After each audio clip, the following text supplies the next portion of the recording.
हम लोग यहाँ तक आ गए थे कि समस्त पदार्थ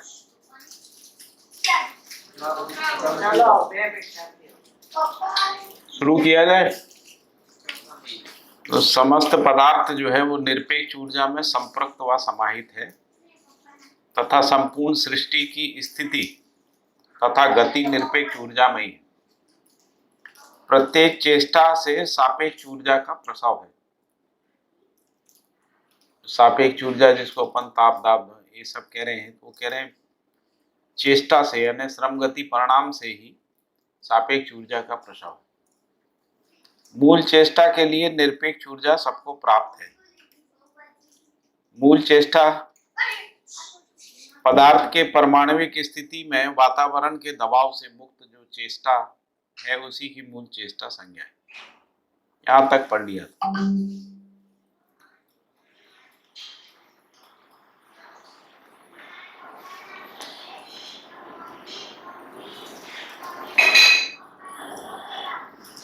तो किसी भी भूमि पर सृष्टि तभी संभव है जब वह अपने में आवश्यक संपूर्ण रस उपरस एवं वायु से समृद्ध हो जाए,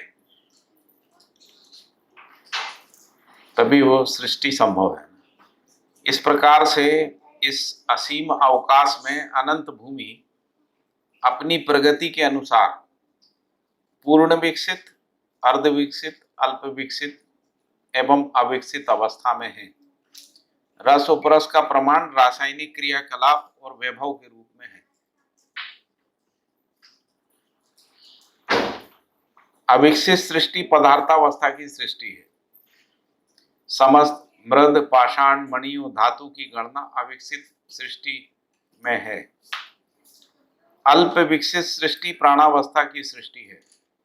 समस्त वनस्पति प्राणावस्था की सृष्टि में सम्मिलित हैं। अर्ध विकसित सृष्टि जीवावस्था की सृष्टि है। मानवेतर अंडज पिंडज सृष्टि की गणना जीवावस्था में है। ज्ञानावस्था में शरीर रचना पूर्ण विकसित सृष्टि है। यह स्पष्ट हो जाना आवश्यक है कि अल्प विकसित सृष्टि में अविकसित सृष्टि के अल्प विकसित सृष्टि में अविकसित सृष्टि और अर्ध विकसित सृष्टि में अल्प विकसित और अविकसित तथा पूर्ण विकसित सृष्टि में अर्ध विकसित अल्प विकसित अविकसित सृष्टि समाहित है। जिसको कह रहे हैं कि गुरु मूल्य में लघु मूल्य शामिल रहता है। फिर कह रहे हैं फलतः उच्च कोटि की सृष्टि में निम्न कोटि की सृष्टि के गुण स्वभाव धर्म विलय हो जाते हैं। फिर गुण किसको कह रहे हैं, तो परिभाषा दी है गुण की, सापेक्ष शक्तियों की गुण संज्ञा है। सम विषम मध्यस्थ के रूप में पहचान होती है और यही प्रभाव है। जिसको हम लोग प्रभाव कह रहे हैं वो सम विषम मध्यस्थ के रूप में है ना। एक से अधिक एकत्र होने पे जो प्रभाव पैदा होता है उसको गुण कह रहे हैं।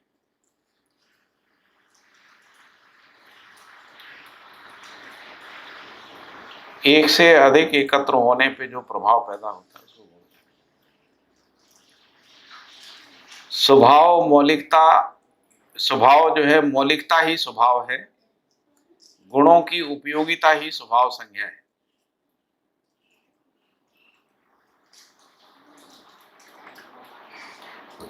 इसलिए जो प्रभाव जिसको स्वभाव कहते हैं वो परस्परता में ही होता है। परस्परता में जैसे मानव में धीरता वीरता उदारता दया कृपा करुणा, तो मानव की परस्परता में धीरता वीरता उदारता। पहले एक संबंध में जिसको अपन परिवार संबंध कहते हैं उसमें धीरता का प्रमाण आता है। फिर परिवार जब समाधान समृद्धि संपन्न होके शिक्षा व्यवस्था में भागीदारी करता है वो वीरता का प्रमाण है ना। न्याय व्यवस्था में भागीदारी करता है वो वीरता का प्रमाण। और इसके बाद जो उसकी उत्पादित समृद्धि है, जो समृद्धि आवश्यकता से अधिक के रूप में परिवार में जो समृद्धि है उसको समाज अर्थ में नियोजित करता है, वो उदारता का प्रमाण है। फिर दया कृपा करुणा, तो ये क्रमशः परस्परता में ही स्वभाव का प्रकटन या पहचान होता है ऐसा। तो इसीलिए लिखा है कि मौलिकता ही स्वभाव है गुणों की उपयोगिता। तो गुणों का पहचान कब होता है? जब हम इकट्ठे होते हैं, जब हम परिवार के रूप में इकट्ठे होते हैं, तब एक दूसरे के गुणों का पहचान होता है। फिर कहा कि धर्म क्या है? तो धारणा ही धर्म है। और उससे पहले धारणा को स्पष्ट किया था कि जिससे जिसका विलगीकरण ना हो सके, वही धारणा। जैसे मानव में धारणा जो है सुख है। फिर कहा कि सृष्टि का उपरोक्त वर्गीकरण कोष गठन भेद से है। ये जो चार अवस्थाओं की जो प्रकृति है, उसको कह रहे हैं कि ये कोष गठन भेद से है। और कोष का मतलब क्या है? तो उन्होंने कहा कि आशय तथा प्रयोजन सहित निश्चित क्रिया विशेष को कोष की संज्ञा है।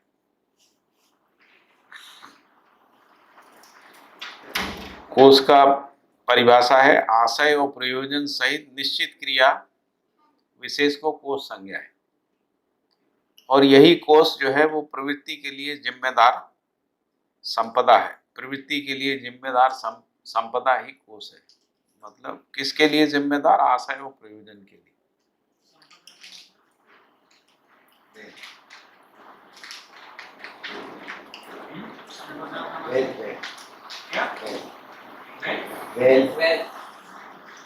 संपत्ति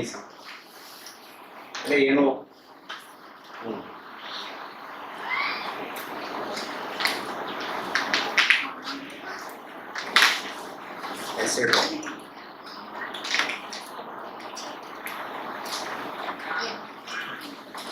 ठीक है। कोष का तात्पर्य संपन्नता से है। कोष का तात्पर्य संपन्नता से है। प्रेरणा संपन्नता का अर्थ है ऊर्जा संपन्नता, बल संपन्नता, चुंबकीय बल संपन्नता। प्रेरणा संपन्नता ही प्राणमय कोष है। प्राणमय कोष का मतलब है जो प्रेरणा को ग्रहण करने वाला जो अंग है परमाणु के अंदर, या हर रचना में जो प्रेरणा को ग्रहण करने, उसको प्राणमय कोष कह रहे हैं। यहाँ पे प्राणमय कोष का मतलब श्वसन प्रश्वसन क्रिया से नहीं है ना। यहाँ प्राणमय कोष का मतलब है जो व्यापक वस्तु से प्रेरणा को ग्रहण करता है ना, उस वाले कोष को प्राणमय कोष कह रहे हैं। और प्रेरणा क्या चीज है? तो उन्होंने कहा ऊर्जा संपन्नता है, बल संपन्नता, चुंबकीय बल संपन्नता, इस रूप में प्रेरणा है। इसको निरपेक्ष ऊर्जा से कार्य ऊर्जा के रूप में ग्रहण करने वाला जो अंग है, उसको कह रहे हैं वो प्राणमय कोष है। इसी प्रेरणा संपन्नता के आधार पर अंशों की परस्पर पहचान निश्चित दूरी में नियंत्रित रहकर परमाणु के रूप में प्रमाणित होता है। परमाणु में यह प्रवृत्ति ही प्राणमय कोष है। तो आशय और प्रयोजन के अर्थ में कोष का पहचान है। तो परमाणु के अंदर जो आशय और प्रयोजन जो है वो प्रेरणा के रूप में रहता है, जो ऊर्जा संपन्नता, बल संपन्नता और चुंबकीय बल संपन्नता है। फिर आगे लिखा है कि अनंत रचनाएं 5 कोषों के गठन भेद के अंतर्गत परिलक्षित हैं। इन 5 कोषों में प्राणमय कोष, अन्नमय कोष, मनोमय कोष, आनंदमय कोष और विज्ञानमय कोष संज्ञा है। प्राणमय कोष, अन्नमय कोष, मनोमय कोष, ये 3 कोष जड़ संसार में है।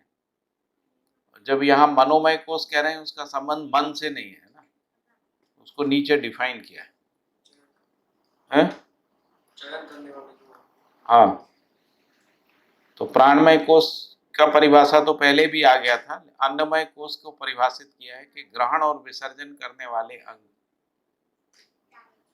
की अन्नमय कोष संज्ञा है। तो परमाणु के अंदर भी अंशों को ग्रहण और विसर्जन करने का कोष है, जिसके कारण से वो अंश को ग्रहण करता है या उसको त्यागता है। तो इसलिए परमाणु में ये 3 कोष हैं, अन्नमय कोष और प्राणमय कोष, ये 2 कोष हैं। प्राणमय कोष प्रेरणा को स्वीकार करना, अस्वीकार करने वाले अंग की प्राणमय कोष संज्ञा है। हाँ, भ्रम बस अस्वीकार होता है, जैसे मानव में भ्रम बस अस्वीकार होता है। हाँ, तो अभी कोष अपन पूरी सृष्टि की बात कर रहे हैं, उसको अविभाज्यता में।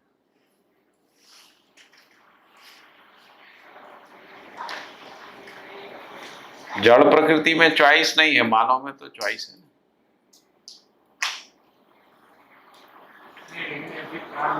परमाणु में आपने बोला ना कि परमाणु के अंशों में भी अन्नमय कोश और प्राणमय कोश है। तो वहां पे अस्वीकार करने का ऑप्शन नहीं है। क्या लिखा है? हाँ, यदि पूरी सृष्टि को हम एक मानते हैं, उस स्थिति, सृष्टि को टुकड़े में देख रहे हैं आप, इसलिए ये प्रश्न आ रहा है।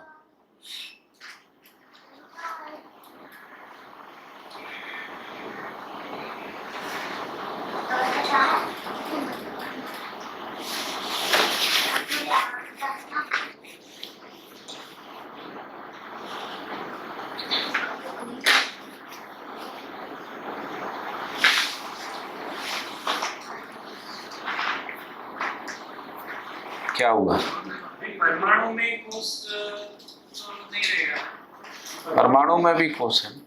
परमाणु में 2 कोश है। कोश मतलब सेल नहीं है। कोश यानी सेल नहीं है, प्राण कोशा की बात नहीं है।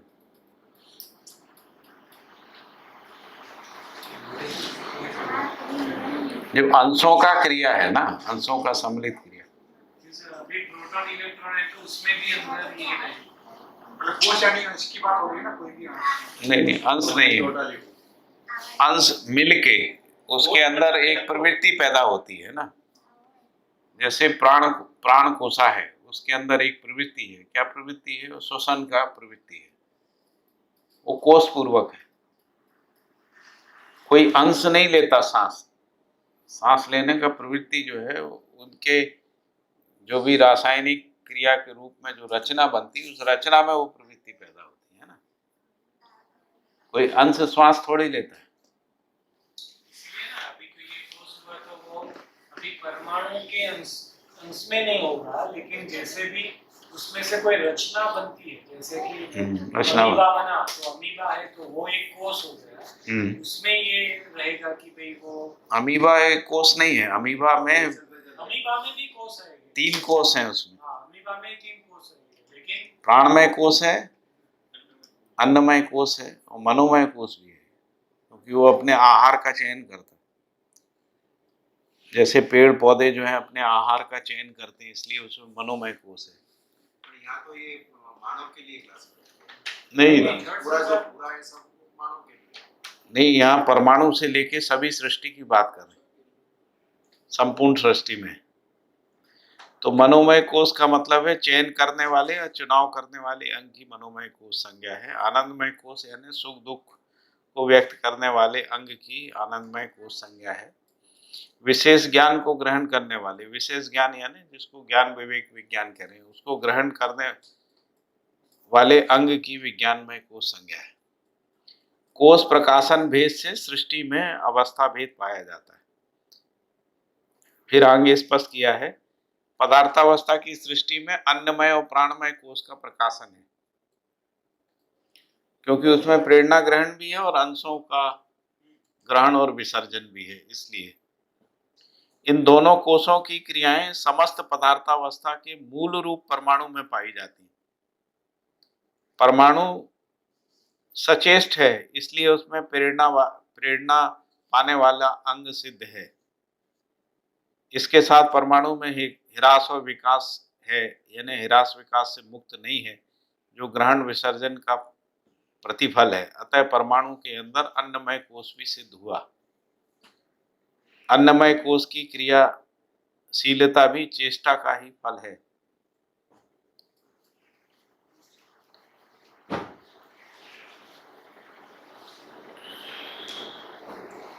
इसमें ऐसा हो सकता है जो आनंदमय कोश और विज्ञानमय कोश है, उसमें प्राणमय कोश और वो सब समाहित हुए हैं। हैं? जैसे कि आपने जो पहले 2 या 3 थे उसको जड़ में बताया, ठीक है। जो बाकी वाले थे वो चैतन्य वाले, कोई आनंदमय और विज्ञानमय। तो उसका शरीर है वो अन्नमय कोश और प्राण कोश से भी बना ही हुआ है। तो शरीर सारे पांचों कोश सभी आएंगे। ह्यूमन बॉडी में तो सभी है। तो इसके संदर्भ में तो ऐसा नहीं कहा था कि वो स्वीकार और अस्वीकार, मतलब स्वीकार वो ह्यूमन बॉडी में सभी नहीं आए, ह्यूमन में ह्यूमन में है। वो बॉडी में तीनों आएंगे, जो चैतन्य वो जीवन में आएंगे। तो ऐसा हो सकता है कि जो स्वीकार और अस्वीकार जो लिखा था प्रेरणा के लिए, है जब जड़ में होगी तब प्रेरणा वो स्वीकारता ही रहता होगा, आचरण की चीज। और मनुष्य में आया उस मतलब ह्यूमन बॉडी की घटना हुई तो उसमें एक्चुअली यहाँ पे आई थिंक भैया ऐसा है, मैं ऐसा समझ रहा हूँ कि जो प्रेरणा को स्वीकार और अस्वीकार करने की जो बात है ना, वो उस एंगल से कि जैसे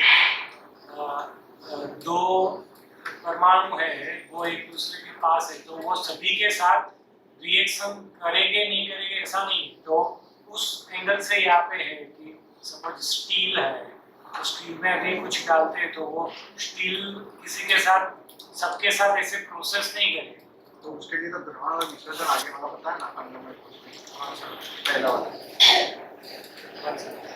अन्नमय कोश। नहीं, ग्रहण विसर्जन तो वो तो ग्रहण करने से ही उसका ग्रहण का क्या हुआ कि दूसरी एलिमेंट्स को लेना और देना, वो बात। अभी ये जो बात हुआ है तो प्रेरणा को स्वीकार और अस्वीकार, तो उसके साथ रिएक्शन करना लेना। आप इसको शरीर, मानव शरीर में समझिए। मानव शरीर में आहार ग्रहण करने का कोश है, जिसको अपन अन्नमय कोश कह रहे हैं, है ना। इसके अलावा जितने भी अंग अवयव हैं उनमें प्रेरणा ग्रहण करने का कोश है। जैसे वो ब्रेन के संकेतों को ग्रहण करते हैं ना, सभी ब्रेन भी जो है सभी अंगों के संकेत को ग्रहण करता है ना। तो इससे उसमें प्रेरणा के रूप में प्राणमय कोश सिद्ध होता है ना। इसके बाद सभी अपने आहार को पहचानते हैं। आंत जो है जो भी रस को इकट्ठा करता है, हर अंग जो है अपने आहार का चयन कर लेता है उसके अनुसार, उसी से उनका पोषण होता है ना। इसलिए मनोमय कोश भी उसमें सिद्ध होता है।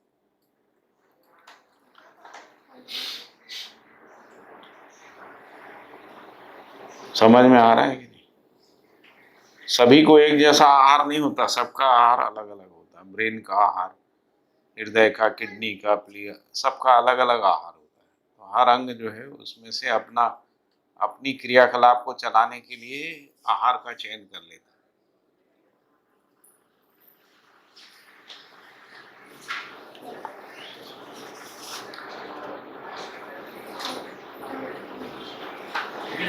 और इसी से सभी अंगों का पोषण होता है। प्रेरणा को किस अर्थ में करना चाहिए हैं? अपना एग्जांपल सेलेक्ट कर लिया तो आहार तो प्रेरणा नहीं वो तो चयन हुआ भाई, वो तो चयन हुआ, मनोमय कोश जिसको बोलते, एक दूसरे के संकेत को ग्रहण करता है। हाँ, तो जैसे हर अंग अपना क्रिया करता रहता है, तो कहीं से प्रेरित है तभी तो कर रहा है। जैसे हार्ट अपना क्रिया करता रहता है, तो उसका प्रेरणा कहाँ से आ रहा है? अभी इसमें प्रेरणा को हम कैसे दो उसकी डेफिनेशन ये है कि प्रयोजन के अर्थ में प्रेरित होने का सूत्र, सबित होने का सूत्र, जागरूक होने का सूत्र, प्रमाणित होने का सूत्र एक है। और दूसरा वो है कि मिलन के अनंत अंतर, उसके बाद उभय सुकृति दिशा और गति के परिवर्तन के लिए प्राप्त दबाव और प्रभाव। तो अभी दिशा और गति के परिवर्तन के लिए तो वो जो दबाव और प्रभाव जो प्राप्त है वो, तो अभी जो हम बात कर रहे थे कि कोई भी जड़ में भी है तो अभी उसको दिशा या गति उसका चेंज कब होगा, तो सभी के साथ वो दिशा और गति चेंज करेगा ऐसा नहीं होगा। वो ऐसा कुछ है तो उस टाइम भी वो चेंज करेगा, उस एंगल से प्रेरणा को स्वीकारेगा। जैसे मानव में न्याय धर्म सत्य का प्रेरणा है ना। तो मानव अभी जीवन मान लो या मानव के लिए भी, मानव में है ना, तो मानव में जो प्रेरणा है वो न्याय धर्म सत्य रूप में बना ही रहता है।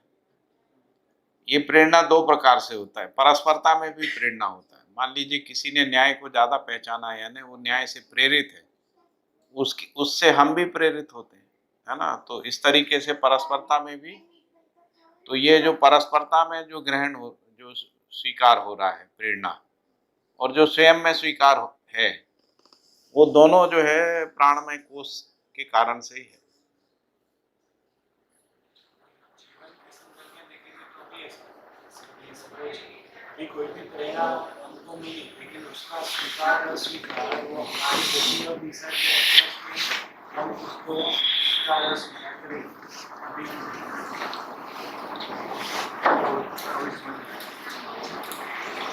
यही ठीक से समझ में आ जाएगा तो व्यक्तिवाद खत्म है, अहंकार का विलय होता है। तो ये पता लगेगा कितनी सारी चीजें मिलके जो है शरीर का संचालन होता है, जिसमें मेरी कोई भूमिका नहीं। और कोष जो है स्वयं स्फूर्त विधि से क्रियाशील रहते हैं, प्रेरित ही रहते हैं। शरीर का सभी अंग अवयव जो है अपने स्वयं स्फूर्त विधि से या सहअस्तित्ववादी विधि से क्रियाशील बने रहते हैं।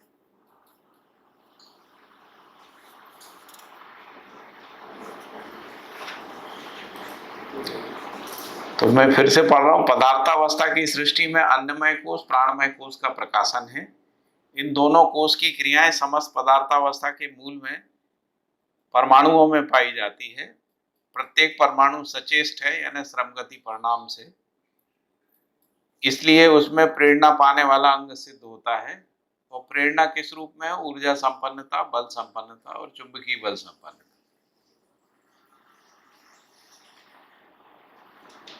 फिर आगे लिखा है कि इसके साथ परमाणु में ह्रास और विकास होता है, यानी अंशों का निकल जाना या अंशों का जुड़ जाना। उसी को ग्रहण और विसर्जन का फल बोल रहे हैं। तो ग्रहण विसर्जन की प्रवृत्ति के रूप में जो परमाणु का क्रिया है, उसी को कह रहे हैं कि वो अन्नमय कोष है।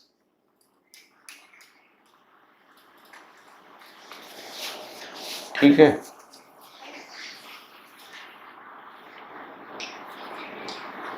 फिर कह रहे हैं कि अतः पदार्थ में अन्नमय कोष भी सिद्ध हुआ। फिर कह रहे हैं कि अन्नमय कोष की क्रियाशीलता भी चेष्टा का ही फल है। चेष्टा यानी श्रम गति परिणाम, उसके कारण से ही, अर्थात प्राणमय कोष के प्राणमय कोष से चेष्टित होने का फल है। यानी जो प्राणमय कोष की जो क्रियाशीलता परमाणु में, उसी के कारण से अन्नमय कोष का क्रिया है। और ये जो ग्रहण विसर्जन है, ये रासायनिक क्रिया के रूप में भी है और जो परमाणु में विकास के रूप में भी है। तो विकास, अन्नमय कोष पूर्वक ही विकास का प्रेरणा है।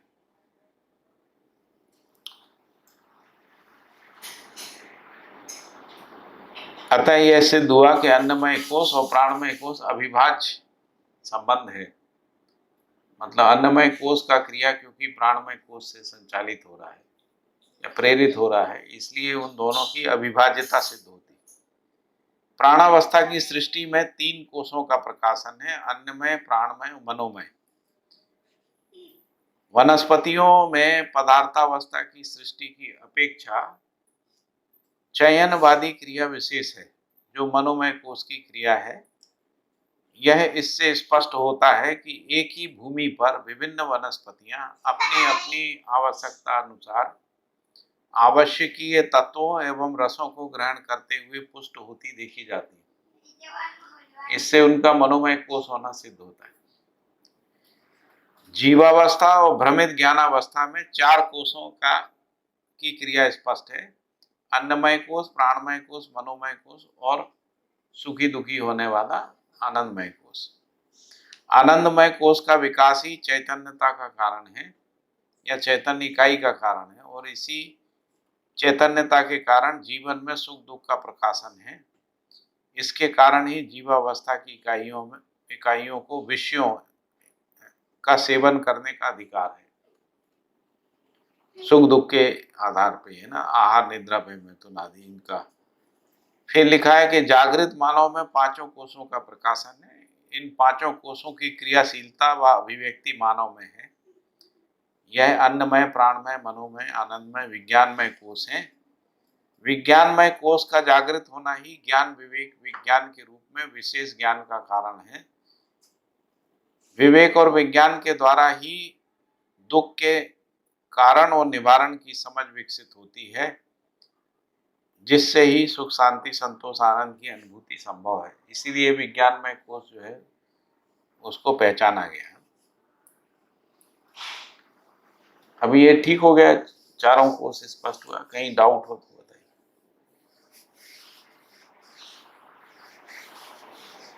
पांचों कोष स्पष्ट हो।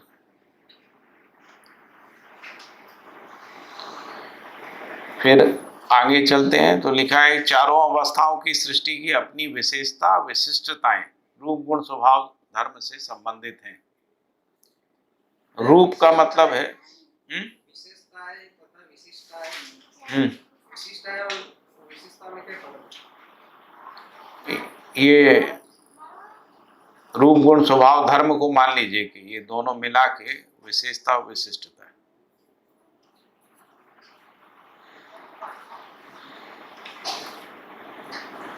विशेषताएं रूप, हाँ, के साथ ही लिखा है। विशेषताएं रूप, गुण है और विशिष्टता स्वभाव, धर्म है, ऐसा। चलिए, जब इसमें ता लग जाता है ना किसी भी चीज में, तो वो स्थिति में हो जाती। जैसे मौलिकता स्थिति है ना। समानता स्थिति है, समानता। राष्ट्रीयता स्थिति। तो जहां भी ता लग जाता है वो स्थिति है। तो स्थिति जो है स्वभाव और धर्म स्थिति है, रूप और गुण जो है वो गति है।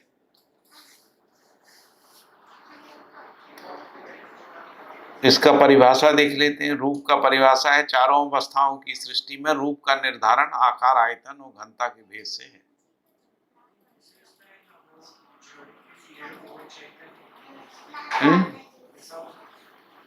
जड़ में विशेषताएं और चेतन में विशिष्टताएं, ऐसा है। ठीक है।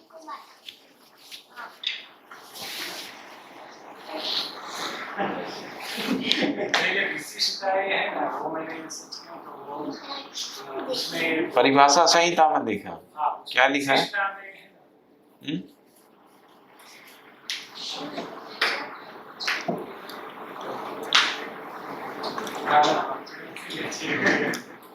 विशिष्टता में लिखा है प्रतिभा और व्यक्तित्व पर पूर्ण अधिकार। विशिष्टता है,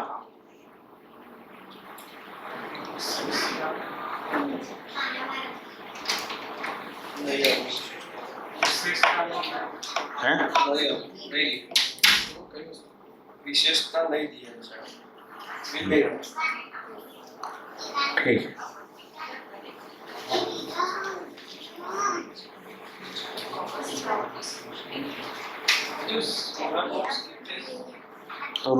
रूप का चारों अवस्थाओं की सृष्टि में रूप का निर्धारण आकार, आयतन, घनता के भेद से है।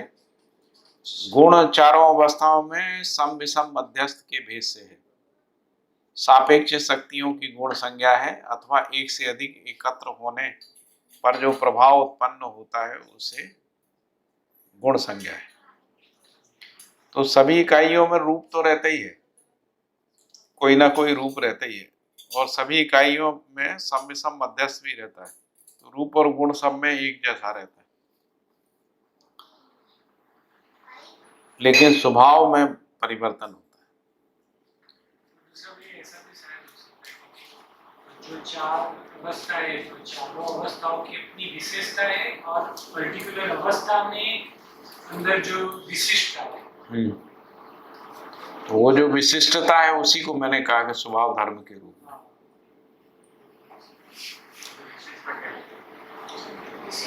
फिर सम शब्द का मतलब है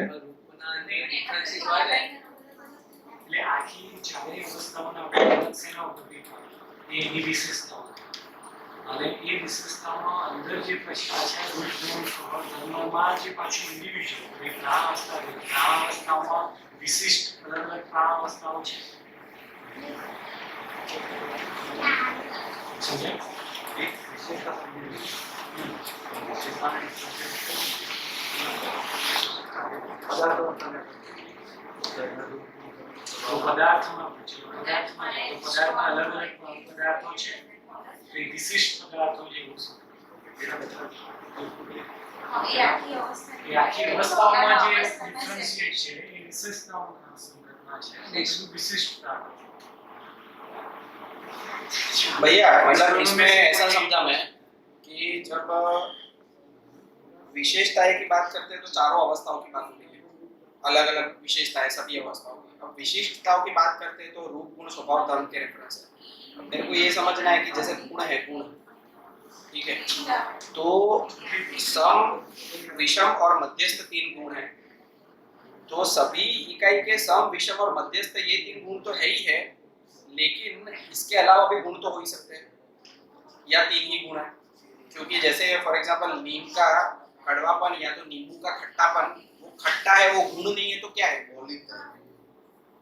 वो तो स्वभाव होता है, मौलिकता ही स्वभाव है, वो तो मौलिकता है पदार्थ अवस्था की एक ही मौलिकता है। नीम का निमत्व जो है वो क्या है, वो मौलिकता नहीं है उसका, मतलब उसका नीमत्व जब बोल रहे हैं तो रूप गुण स्वभाव धर्म चारों को मिला के नीमत्व, जैसे मानवत्व बोल रहे हैं तो मानवत्व में रूप गुण स्वभाव धर्म सबको मिला के जो मौलिकता है ना, मौलिकता का मतलब रूप गुण स्वभाव धर्म चारों चीजें आ गई। जो निमत्व है और निमत्व की बात करें निमत्व नहीं कड़वापन बोल रहे हैं, स्वाद की बात कर रहे हैं। हाँ, स्वाद उसका गुण है कि नहीं, प्रश्न ये है। मतलब जैसे हम लोग गुण ऐसा डिफाइन यहाँ पर ऐसा कर रहे हैं कि गुण सम विषम और मध्यस्थ है, ठीक है, तो वो तो सम विषम और मध्यस्थ गुण जो है वो निमत्व किसी के लिए सम है किसी के लिए विषम है, ठीक है, जैसे नीम लगाते हैं तो मच्छर के लिए विषम है लेकिन हमारे लिए सम है। तो सम विषम और मध्यस्थ वो उसका गुण है, वो तो सापेक्षता में है, लेकिन जब उसके कड़वेपन की बात करते हैं तो वो कड़वापन वो क्या है, उसको वो गुण कहेंगे कि फिर वो इन चारों में कहाँ डिफाइन करेंगे, रूप तो है नहीं, वो चारों में आएगा ना भाई, रूप गुण स्वभाव धर्म चार, वो उसका नहीं स्वाद उसका आस्वादन है, वो नीम का आस्वादन है, कड़वा मीठा जो भी है ये सब खट्टा, लेकिन कड़वा मीठा खट्टा जो है वो सम विषम मध्यस्थ तीनों हो सकता है, किसी के लिए कड़वा सम हो सकता है।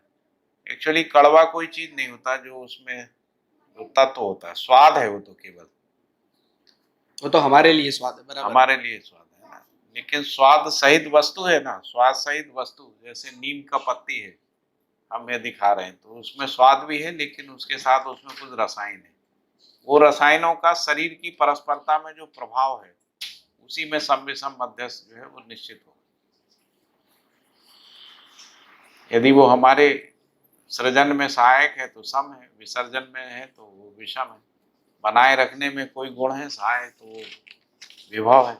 तो स्वाद या गुण नहीं है मध्यस्थ। उसका मतलब, गुण की बात करें तो 3 ही है, सम विषम मध्यस्थ।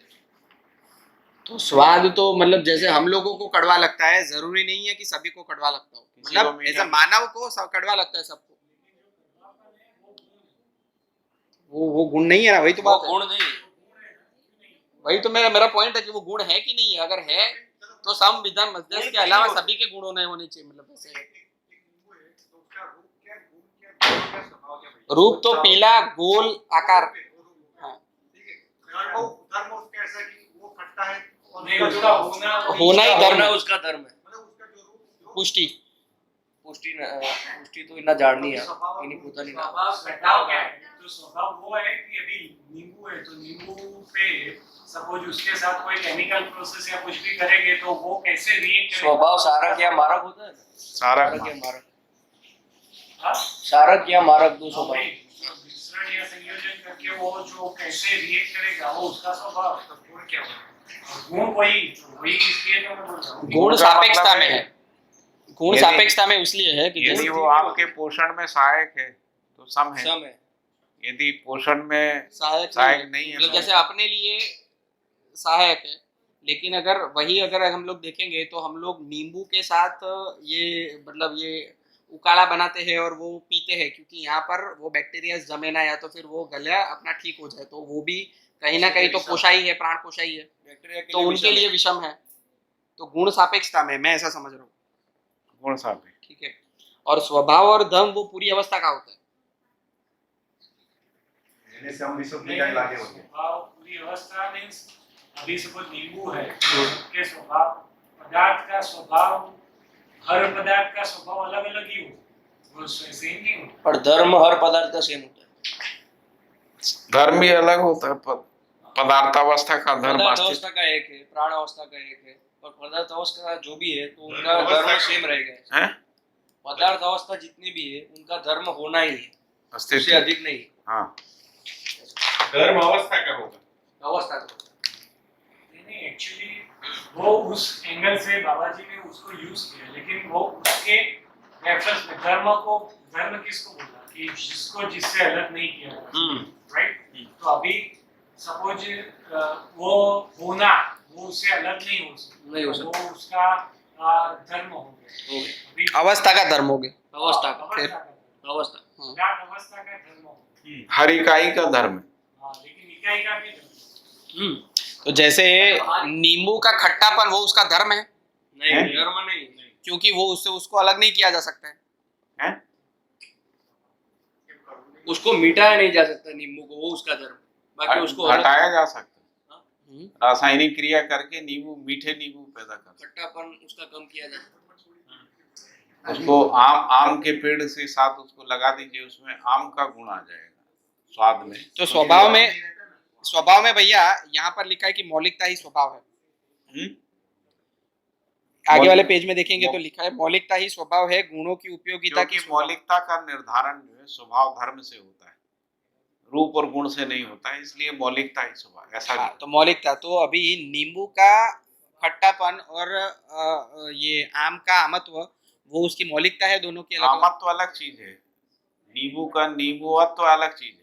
अच्छा, नीमत्व अलग चीज है और खट्टापन अलग चीज है। हाँ, खट्टापन आस्वादन है, हाँ, खट्टापन आस्वादन है, आस्वादन कोई गुण है। नहीं ना, होता। गुण ना हो, गुण ना हो, तो कहू गुण ना हो એ આસ્વાદન કરીએ ચાલે છે। આપણે કરીએ પણ લીંબુનું પોતાનું નીંબુનું પોતાનું ગુણ શું છે? શું છે? ગુણ શું હોય? ગુણ સમ અને વિષમ જ હોય।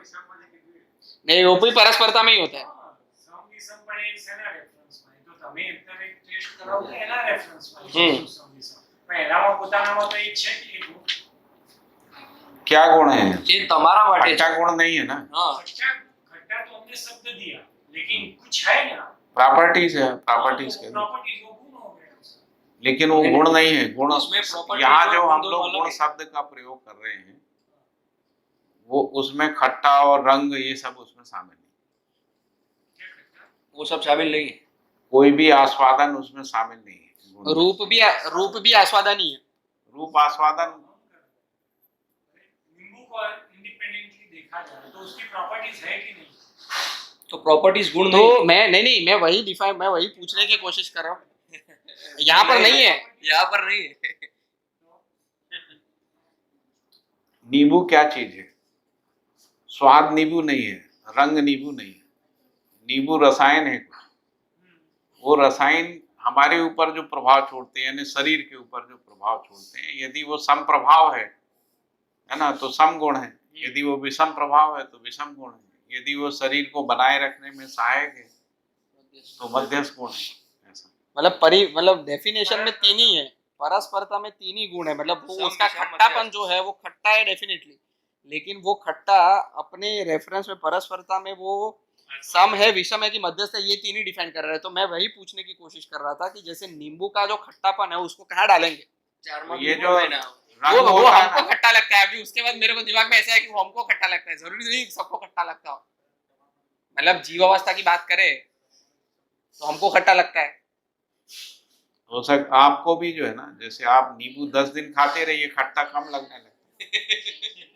हमने एक आदमी ऐसा भी देखा जो एक कटोरी मिर्ची रख के नाश्ता करता है, वो एक एक मिर्ची खाता जाता है, उसको मिर्ची में तीखापन लगता नहीं। अपवाद है उसको। अरे अपवाद क्या होता है भाई, आप करके देखिए ना। 15 लोग हैं यहाँ। मेरा ये कहना है, मिर्ची का inherent quality है तीखापन। मेरा ये कहना है आप, एक को अभी लाखों करोड़ों में एक अरे मिर्ची तीखापन खाता है। एक आस्वादन है मेरा, थोड़ा सा सुना भी करो। वो कौन मानेगा? आप जैसे ही उसको खाना शुरू करेंगे, कुछ दिन के बाद उसका तीखापन का आस्वादन आपको कम होता जाएगा, ऐसा होगा। पूरी तरह से नहीं जाएगा, मैं ये नहीं कह रहा हूँ 100% खत्म, आस्वादन है, स्वादन क्रिया है वो। बहुत लोगों को नींबू भी खट्टा नहीं लगता। हाँ, इसीलिए नहीं लगता ना, बहुत नींबू लेते हैं। क्योंकि वो खाते रहते हैं, इसलिए नहीं लगता। जैसे कोई छोटा बच्चा पहली बार नींबू, उसको आप जरा सा टच कर दीजिए, वो देखिए कैसा कैसे मुंह बनाता है, उसको बहुत तेज लगता है। वो किया है। फिर अपन खाते रहते हैं, फिर नहीं लगता, धीरे धीरे आस्वादन कम हो जाता है। पर इसका मतलब ये नहीं है कि खट्टापन खत्म हो जाता है, ऐसा हम नहीं बोल रहे, लेकिन वो रिलेटिव है। मतलब बात बिल्कुल। अच्छा, आस्वादन से गुण नहीं तय होता, जैसे कलर से गुण तय नहीं होता, वस्तु से होता है ना, और वो वस्तु का जो प्रभाव हमारे ऊपर पड़ रहा है। कलर का प्रभाव तो केवल आपको आस्वादन के अर्थ में अच्छा लगना या अच्छा नहीं लगना, लेकिन उसका जो प्रभाव है ना, वो सम विषम मध्यस्थ के अर्थ में डिफाइन नहीं होता कलर। कोई कहे कि मेरे को पीला कलर सूट करता है, तो पीला कलर हमारे लिए, हम एज कैसे है? नहीं हो सकता। हाँ ठीक है, बता। हमारे लिए सम हो गया पीला कलर, लेकिन उसी आदमी को कुछ समय पीला नहीं लगता अच्छा, फिर वो कहता सफेद कर दो, क्योंकि वो आस्वादन है केवल। तो आस्वादन सम विषम नहीं होता है। आस्वादन सम विषम नहीं होता, गुण होता है उसमें, जो जिसको कह रहे हैं कि जो रसायन का प्रभाव हमारे रचना को बनाए रखने में, शरीर रचना को बनाए रखने के अर्थ में। सम का मतलब उद्भववादी गुण है, जो शरीर के उद्भव को पोषण करने वाला है, उसको कह रहे हैं सम गुण। यदि शरीर को की जो ताकत है उसको कम करता है, वो विषम है। तो इसका मतलब ये हो गया भैया कि खट्टेपन का प्रभाव जो है वो किस वस्तु पे कैसा पड़ेगा उसके हिसाब से सम या विषम होता है। खट्टापन नहीं, वो जो रसायन है, रसायन का, वो रसायन का प्रभाव हमारे शरीर के रसायन पे जाता है। वो रसायन का खट्टा प्रभाव, तो वो केवल खट्टा तो हम जीभ में- लोगों को लगता है जीभ में। अरे वो तो केवल जीभ में लगता है। मान लीजिए आपको उससे डाल दें, जीभ को टच नहीं हो और अंदर डाल दें, तो खट्टापन नहीं लगेगा। बात सही। आपकी आंत में छेद करके नींबू का रस डाल दें, तो आप खट्टा लगेगा क्या? लेकिन उसका प्रभाव तो रहेगा ना। ठीक है, तो स्वाद नहीं आएगा ना आपको। हाँ ठीक है ठीक है ठीक लेकिन है, पोषण बराबर का क्रिया तो चलेगा। बराबर। और स्वभाव, मौलिकता ही स्वभाव है, उसका मतलब क्या है? जो मौलिकता का पहचान है वो स्वभाव के आधार पे ही होता है। रूप गुण तो सब में रहता है, हर हाँ। इकाई में कोई ना कोई रूप रहता है, कोई ना कोई गुण रहता ही है, और तीनों गुण भी रहते हैं, मतलब हर इकाई में तीनों गुण बने रहते हैं, सम विषम मध्यस्थ। जैसे जितना भी, जैसे मानव शरीर है उसमें सम भी है, विषम भी है, मध्यस्थ भी है। हर इकाई में सम विषम मध्यस्थ रहता है। परस्परता में भी सम विषम मध्यस्थ रहता है। जब वो पास में, अपन ने जो गुण का परिभाषा उसको पढ़िए ना, उसमें लिखा हुआ है। मतलब हर इकाई में भी सम विषम मध्यस्थ रहता है और परस्परता में भी सम विषम। परस्परता में भी रहता है। तो जैसे नींबू अगर मैं खाता हूँ तो वो मेरे लिए सम है कि विषम है, वो मेरे वो आपके उससे तय होगा, आपके अंदर के रसायनों से उससे तय होगा। लेकिन नींबू अगर इंडिपेंडेंटली अगर देखेंगे तो उसका सम मध्यस्थ क्या होता है नींबू का? जब नींबू का पेड़ आगे बढ़ रहा होता है ना, तो वो सम गुण कहेंगे उसको। हाँ, तब वो सम है। जैसे नींबू का पकने का क्रिया एक समय के बाद पक के गल जाता है ना, वो विषम क्रिया शुरू हो गई। लेकिन भैया, लेकिन जो पेड़ बड़ा हो रहा है उसको गुण कहाँ कहेंगे? वो सम है लेकिन गुण थोड़ी है। उद्भववादी गुण है ना, उद्भववादी अंकुरित गुण। होना उद्भववादी गुण है। अंकुरित होना उद्भववादी गुण है। और फिर एक समय के बाद जब पेड़ डिकम्पोज होने लगता है, वो प्रलयवादी गुण है। जब तक पेड़ बना रहता है वो विभववादी गुण है, विभववादी गुण है। तीनों गुण के साथ संपूर्ण सृष्टि है, ऐसा बोला। मानव में भी यही है, एक उद्भव है, विभव है, प्रलय है। उद्भव विभव, सभी में उद्भव विभव प्रलय। नींबू के फल में भी है, पहले नींबू का फल जो है उद्भव होता है, फिर विभव रहता है, फिर इसके बाद गलने लगता है, खराब हो जाता है। ठीक है, ये भी हो गया। ठीक है, इंडिविजुअल में भी होता है और परस्परता में भी होता है। परस्परता में उसका प्रभाव होता है ना। जैसे मेरा उद्भव, तो दो लोगों की परस्परता में एक नया प्रभाव पैदा हो जाता है। हो सकता है कि जो सम है वो मेरे लिए विषम हो, जो विषम है आपके लिए सम है। अच्छा अभी भैया यहाँ पर जैसे जहर होता है ना, और फिर मात्रा का भी होता है। जैसे मान लो जहर एक मात्रा में सम है, एक से अधिक मात्रा में विषम। नींबू भी एक मात्रा में सम है, एक मात्रा के बाद नींबू जो है वो विषम, ऐसा है। अभी इसकी देखो डेफिनेशन फिर से पढ़ते हैं। चारों अवस्थाओं में गुण सम, विषम अथवा मध्यस्थ के भेद से। मींस अभी अवस्थाओं में देखेंगे तो उसके रेफरेंस में गुण है वो सम, विषम, मध्यस्थ के भेद से।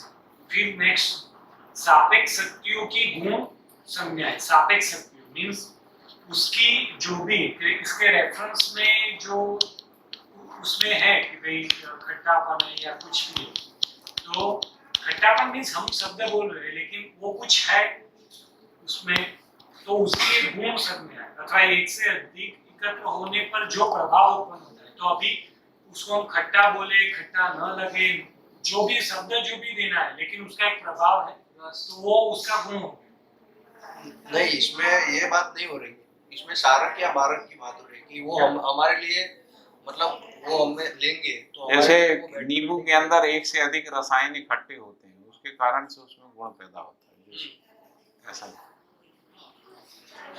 लेकिन वही तो अभी खट्टापन वो एक गुण ही है, लेकिन वो उसको गुण कैसे, अभी तो इसलिए पहली और दूसरी दोनों लाइन में वो मेंशन किया कि भाई गुण है वो चारों अवस्था में गुण कैसे है, तो सम, विषम और मध्यस्थ के भेद से, कि भाई किसी के लिए वो सम है, किसी के लिए विषम है, किसी के लिए मध्यस्थ है, लेकिन गुण है।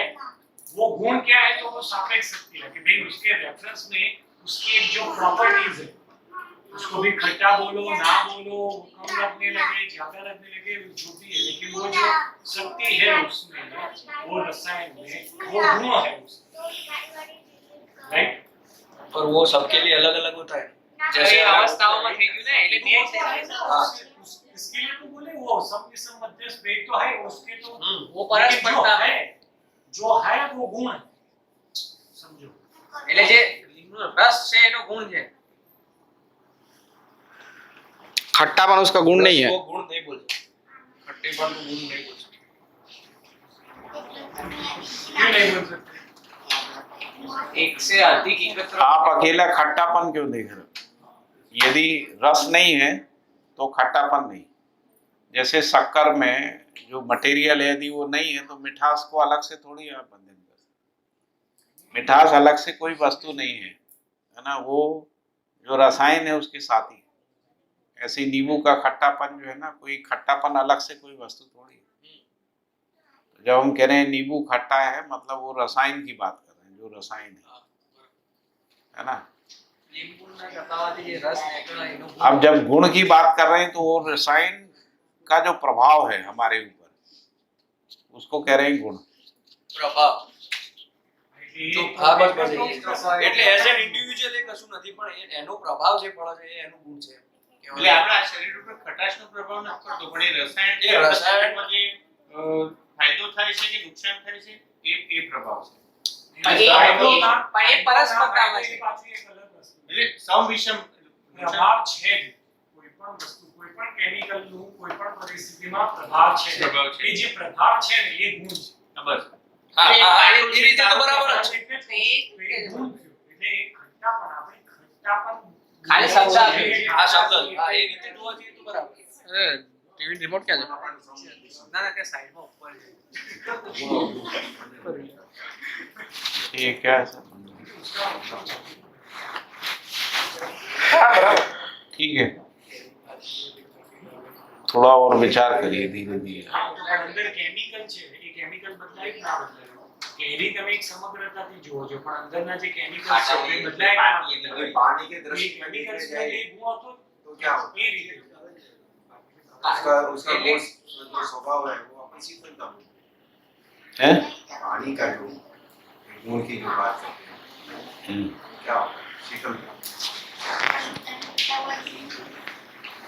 कौन सा पानी? कोई भी पानी आप पीते हैं, गर्म पानी भी शीतल है। ठंडा पानी पानी वो कभी गर्म होता ही नहीं, वो पानी एक टेम्परेचर होता ही है। गर्म पानी ज्यादा पीओगे तो आपको शीतलता कैसे मिलेगी? उष्णता बढ़ जाएगी। गर्म पानी किसने बनाया ना मैंने, हाँ। वो पानी है उसका स्वभाव क्या है? शीतलता। हमने बनाया का क्या? क्या हुआ पानी का स्वभाव? बनाया कि नहीं? बस पानी है, बरसात का वो है नहीं। एक स्थिति में वो शीतल है, एक स्थिति में शीतल नहीं है। जैसे जो जहाँ पे ग्लेशियर है वहाँ शीतल नहीं है। आप ही शीतल ही है। हाँ शीतल ही है, उसका गुण जो आदमी पीता है शीतलता है, जेने गर्मी नहीं होती। आदमी बजे तो 10 દિવસ पूरी होता है। शीतलता क्या चीज होती है? शीतलता क्या होता है उसका स्वभाव ही है पानी का, ठंडा नहीं, शीतलता क्या होता है? शीतलता शीतलता एक रिलेटिव टर्म है ना।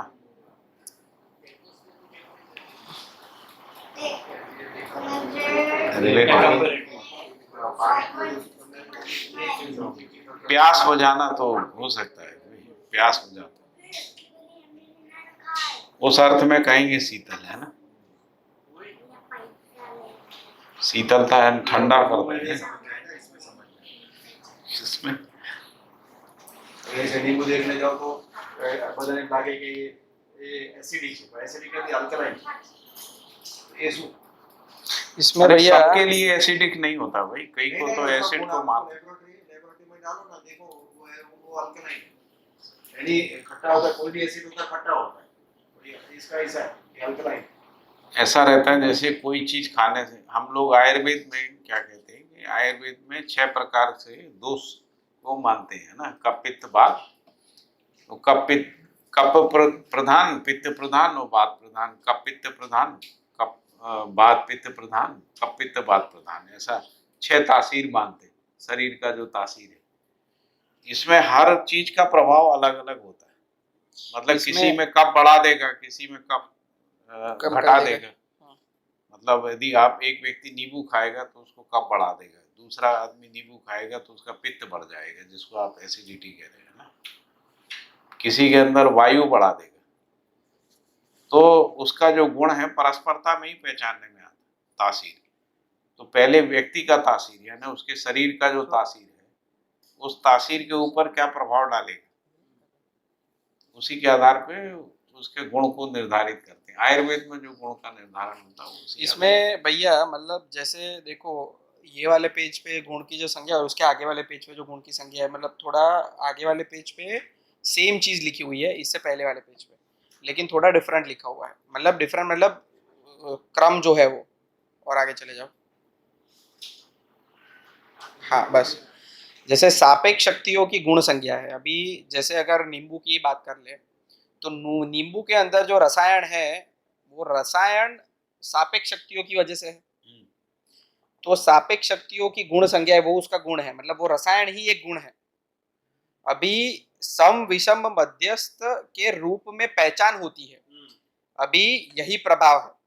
मतलब जैसे वो वही सापेक्ष शक्ति किसी के लिए सम है, किसी के लिए विषम है, किसी के लिए मध्यस्थ है, तो पहचान उसकी उस रेफरेंस से होती है। वो भी हमेशा नहीं है, एक मात्रा में सम है, एक हाँ मात्रा भी मतलब ऐसा नहीं है कि परस्परता में एक ही वस्तु के लिए मात्रा में भी डिपेंड करेगा कि वो सम है, विषम है, मध्यस्थ है। अब ये क्यों करेगा? क्योंकि उसके शरीर का रसायन का जो संतुलन है वो उस प्रकार से। अभी यहाँ पर उसके नेक्स्ट पॉइंट पे क्या लिखा है कि एक से अधिक एकत्र होने पर जो प्रभाव उत्पन्न होता है उसे गुण की संज्ञा है। मतलब जैसे नींबू और हम लोग अगर शरीर की बात कर ले, हमारे शरीर, तो नींबू और हमारे शरीर एक से अधिक एकत्र होने पर जो प्रभाव मुझ पे होता है वो सम विषम मध्यस्थ है, उसे ही गुण की संज्ञा है। वैसे कहने की कोशिश कर रहे हैं। नींबू के अंदर भी एक से अधिक रसायन इकट्ठे होने के बाद उसका एक गुण बनता है। एक्चुअली दोनों तरीके से उसको वहाँ पे मेनली उस एंगल से वो बोल रहा है कि भाई कोई भी है, हम नॉर्मली पदार्थ बोलते हैं, पदार्थ में भी अंदर काफी सारे एटम्स, परमाणु, वो सब अलग अलग रहेंगे, तो उसका एक प्रभाव रहेगा। तो वो जो प्रभाव है उसको भी, इसीलिए किसी में खट्टा हमने बोला, वो खट्टा नॉर्मली, क्योंकि एक नींबू है दूसरा नींबू है, तो दूसरे के दोनों नींबू में खट्टा है, लेकिन खट्टे की मात्रा वो सब वो अलग अलग है, क्योंकि उसका जो एक से अधिक होने पर जो उनका प्रभाव है वो डिफरेंट है। अच्छा भैया, अभी ये गुण तो ठीक है, समझ में आया। उसके बाद नींबू लिखा की है भी कि बहुत सारी वैरायटी हाँ, है। वो variety है। फिर उसके बाद दूसरा पॉइंट लिखा है स्वभाव, मौलिकता ही स्वभाव है। उसके ऊपर ही, ऊपर हम लोग देख रहे थे ना भाई। अच्छा, ऊपर वाला। हाँ, बस। तो मौलिकता ही स्वभाव है। हाँ तो मौलिकता ही स्वभाव है और गुणों की उपयोगिता की स्वभाव संज्ञा है। हाँ। जैसे अभी गुणों की उपयोगिता कहाँ पहचान में आएंगे? परस्परता में पहचान में आएगी। जैसे एक व्यक्ति में कोई गुण है ना, और जब वो गुण किसी संबंध निर्वाह के अर्थ में उन गुणों का नियोजन करता, वहां स्वभाव पता लगता है। इसको धीरता, वीरता, उदारता के मानव। तो जैसे अगर पदार्थ अवस्था की बात करें तो पदार्थ अवस्था में उपयोगिता कैसे फिर वो पहचानेंगे? संगठन विघटन के रूप में। तो संगठन को मिलके जो नया कुछ बनाते हैं, तो उसका स्वभाव होता है। पदार्थ अवस्था का स्वभाव क्या होगा भैया? संगठन विघटन संगठन विघटन। मतलब कोई, जैसे कोई चीज संगठित होती है, कोई एक रसायन डालने से वो विघटित हो जाती है पूरा। जैसे दूध जो है एक संगठन है, उसमें नींबू डालते हैं फट जाता है, तो विघटन हो गया। जो सेपरेशन का क्रिया करते हैं ना, मेटल वेटल में जो सेपरेशन का क्रिया, तो कोई एक रसायन डालने से वो मेटल अलग अलग हो जाते हैं। प्राण अवस्था में सारक मार्ग। हाँ, तो संगठन विघटन का प्रवृत्ति। सारक मारक जैसे क्या होता है? पृथ्वी एक संगठन है, कभी विघटित हो सकती। कोई भी पहाड़ एक संगठन है, उसका विघटन होता है। संगठन विघटन। शरीर भी एक प्रकार का संगठन है, रासायनिक संगठन पूर्वक है ना ये शरीर, फिर इसका विघटन है। इसको रचना के अर्थ में देखें तो रचना विरचना है। रचना संगठन है, विरचना विघटन है। और वनस्पति में फिर सारक मारक है। पोषण में सहायक सारक है, शोषण में सहायक मारक है। इस अर्थ में सारक मारक स्वभाव। मानव में दीनता, हीनता, क्रूरता जो है वो स्वभाव अमानवीयता में, और मानव में धीरता, वीरता, उदारता मानवीय स्वभाव। पशु मानव और ये पशु मानव में दीनता, हीनता, क्रूरता ये स्वभाव। और राक्षस मानव में राक्षस मानव में क्रूरता प्रधान, दीनता, हीनता। पशु मानव में दीनता प्रधान, क्रूरता, हीनता। तीनों ही रहते हैं, ऐसा नहीं है कि कोई और एक प्रधान होता है। एक प्रधान हो जाए। तो भैया संगठन विघटन ये मौलिकता कैसे है? है प्रवृत्ति है ना, संगठित होने की प्रवृत्ति है। जैसे मान लो कोई भी प्लेनेट बनने का प्रोसेस है ना, तो पहले डस्ट रहता है, वो डस्ट कंसोलिडेटेड होके पिंड बन जाता है। तो सारे जितनी भी, जैसे मट्टी है, यदि अपन पहाड़ बनने का प्रोसेस देखें ना, तो मट्टी पहाड़ बह के आके समुद्र में इकट्ठी होती है। इकट्ठे होते होते उसका सॉलिडिफिकेशन हो जाता है, संगठन हो जाता है ना। वहां से पानी हट जाता है तो पहाड़ हो जाता है। हिमालय ऐसे ही बना ना, हिमालय का संगठन के बाद उसका विघटन चल ही रहा है इरोजन के रूप में। तो संगठन विघटन क्रिया जो है निरंतर चली है। पानी भी एक प्रकार का संगठन है ना। यदि इस ब्रह्मांडी किरणों का प्रवृत्ति के कारण से यदि विरचित हो गया पानी, तो पूरा पानी इस पृथ्वी से खत्म हो जाए, हाइड्रोजन ऑक्साइड में बदल सकता है। तो इसलिए संगठन विघटन चलता रहता है।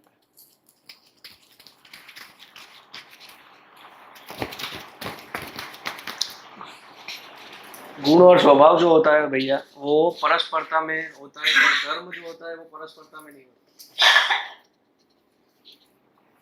परस्परता में पहचान होता है, गुण तो सभी में रहता है। हाँ, परस्परता में पहचान होता उसका पहचान होता है परस्पर। जैसे न्याय का पहचान परस्परता में होता है, न्याय तो रहता ही है सभी में। जैसे भैया सारक मारक क्या होता है, मतलब एक्सप्लेन करना एक बार। सारक मारक जो है वो जिसको कह रहे हैं कि पोषण के अर्थ में, शोषण के अर्थ ये पोषण के अर्थ में हो सारा, शोषण के अर्थ में हो मार। में। हाँ,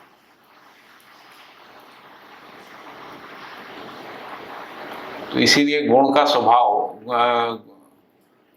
गुण की उपयोगिता के आधार पर स्वभाव का निर्धारण होता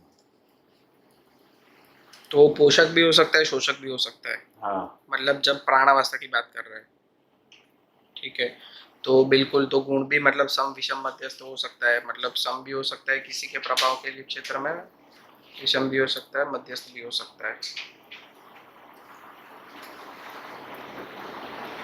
ये लिखा है ना, प्राणावस्था में सारक अथवा मारक या सारक मारक क्रिया की निरंतरता है।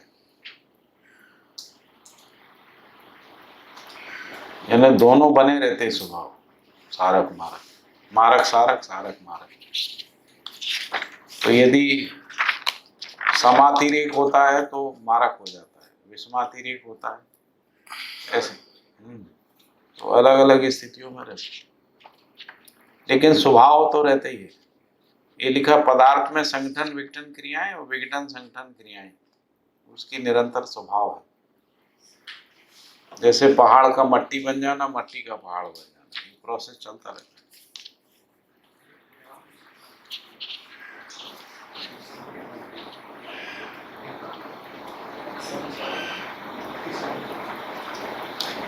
यदि मान लीजिए किसी प्लेनेट में ध्रुवीय संतुलन बिगड़ जाए तो पूरी पृथ्वी जो है वो धूल के बादल में हो जाएगी, विघटित हो जाएगी। तो चुंबकीय धाराएं जो हैं उसके गठन को बनाए रखती हैं। चुंबकीय धाराएं कहाँ से आती हैं? तो व्यापक वस्तु से प्रेरणा पूर्वक, जिसको अपन प्राणमय कोश कहें। प्राणमय कोश के रूप में जो है वो चुंबकीय धाराओं को पदार्थ राशि ग्रहण करती है, उसी को प्राणमय कोश करें। वो प्राणमय कोश के कारण से ही गठन का क्रिया है।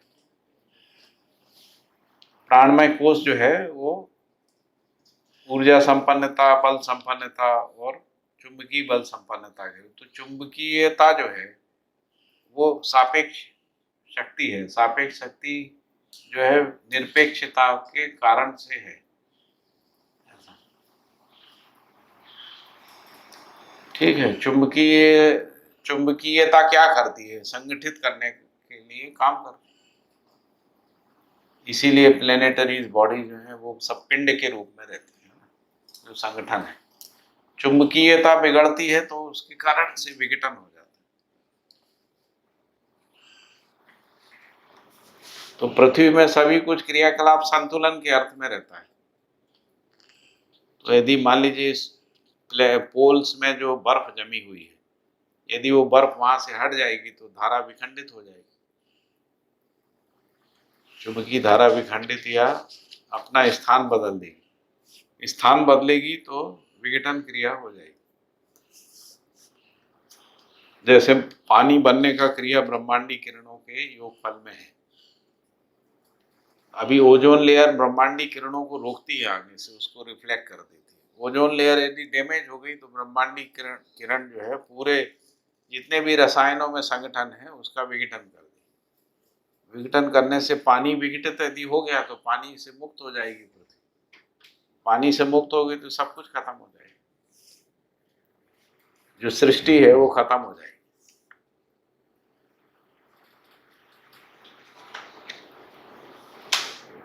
सब परमाणुिक स्थिति में पहुंच जाएगी पृथ्वी। तो वो कैसे, कौन से कैसे किरण की बात है? ब्रह्मांडी किरण बोलते हैं, तो कौन से किरण की मतलब बात होती है? जो वो कहाँ से आते हैं, क्या? जो भी अति तप्त पिंड है ना, उनमें जो रेडियो एक्टिविटी है वही है ब्रह्मांडी किरणों की। वो परावर्तित होती हैं पृथ्वी की सतह पे आके। तो पृथ्वी की सरफेस जो अपना ओजोन लेयर है वहां से परावर्तित हो जाती हैं वापस ब्रह्मांड में। उसमें से कुछ हिस्सा जो है अंदर आता है, जिनको अपन पोषक मानते हैं, उतनी ही पोषक है, उसी को अलाउ करता है ओजोन लेयर। उसको पृथ्वी का सुरक्षा कवच कहते हैं, है ना। तो सभी रचनाएं उसी क्रम में बनती हैं।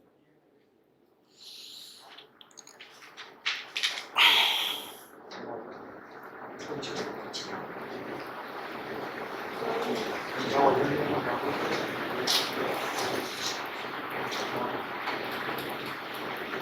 વસ્તુ?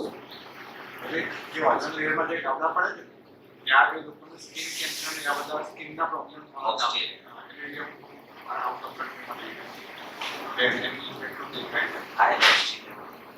ये वो डायरेक्ट आपको जो फिल्टर चेंज डायरेक्ट यानी इफेक्ट हो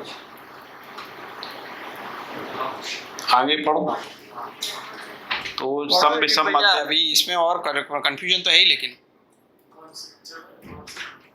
डिस्कस करते संवाद करते मतलब जैसे एक बार इसको पूरा पढ़ लेते हैं, पूरा फिर अपन इसको दोबारा पढ़ेंगे। एक बार। तो फिर कहा कि जो सम विषम मध्यस्थ हैं ये तीनों सृजन विसर्जन और विभव की क्रिया ऊर्जामय है, यानी इनकी निरंतरता बनी रहती है, इसलिए इनका ऊर्जामय होना सिद्ध होता है ना। फिर स्वभाव है पदार्थावस्था में संगठन विघटन क्रियाएं और विघटन संगठन क्रियाएं, और उसकी निरंतरता जो स्वभाव है, क्योंकि ये निरंतर बना रहता है। मतलब ऐसा नहीं है कि कोई विघटित हो गया तो वो अनंत काल तक विघटित रहेगा, है ना, वो फिर पुनः संगठित होगा। तो ये निरंतरता के अर्थ में बना रहता है। जीव अवस्था में क्रूर और अक्रूर स्वभाव है, मतलब कुछ जीव जो है स्वभाव से ही क्रूर होते हैं, कुछ अक्रूर होते हैं। ज्ञानावस्था के मानव में धीरता वीरता उदारता दया कृपा करना स्वभाव है। धर्म पदार्थावस्था में अस्तित्व धर्म है, प्राणावस्था में अस्तित्व सहित पुष्टि धर्म है, जीवावस्था में अस्तित्व पुष्टि सहित जीने की आशा धर्म है, और ज्ञानावस्था में अस्तित्व पुष्टि सहित जीने की आशा सहित सुख है। ठीक है, ये समझ में ये तो समझ में आ रहा है, धर्म पूरा समझ में आ रहा है, गुण भी समझ में आ गया, अभी स्वभाव बाद में करते डिस्कस। तो संगठन विघटन तो समझ में आता समझ में तो आता है भैया, संगठन विघटन भी समझ में आता है, पोषक शोषक जो है सारक मारक वो भी समझ में आता है, ठीक है। और फिर जैसे हम लोग ये क्रूर अक्रूर की बात कर रहे हैं तो वो दिखने में तो सीधे सीधा दिखता है, हाँ। लेकिन उसको मौलिकता कैसे कह रहे हैं? मतलब ये जो उन्होंने परिभाषा दी है कि स्वभाव की मौलिकता ही स्वभाव है, मतलब जो उसकी जैसे क्रूर जो जानवर हैं वही उनकी मौलिकता है, और अक्रूर जानवर है उनकी मौलिकता है। अभी जैसे प्राण इन अवस्था दोनों की बात करते हैं, दोनों की मौलिकता जीवावस्था में एक जैसी है। क्रूर हो और अक्रूर हो, उनका जीना जो है वो पशुत्व के साथ ही है।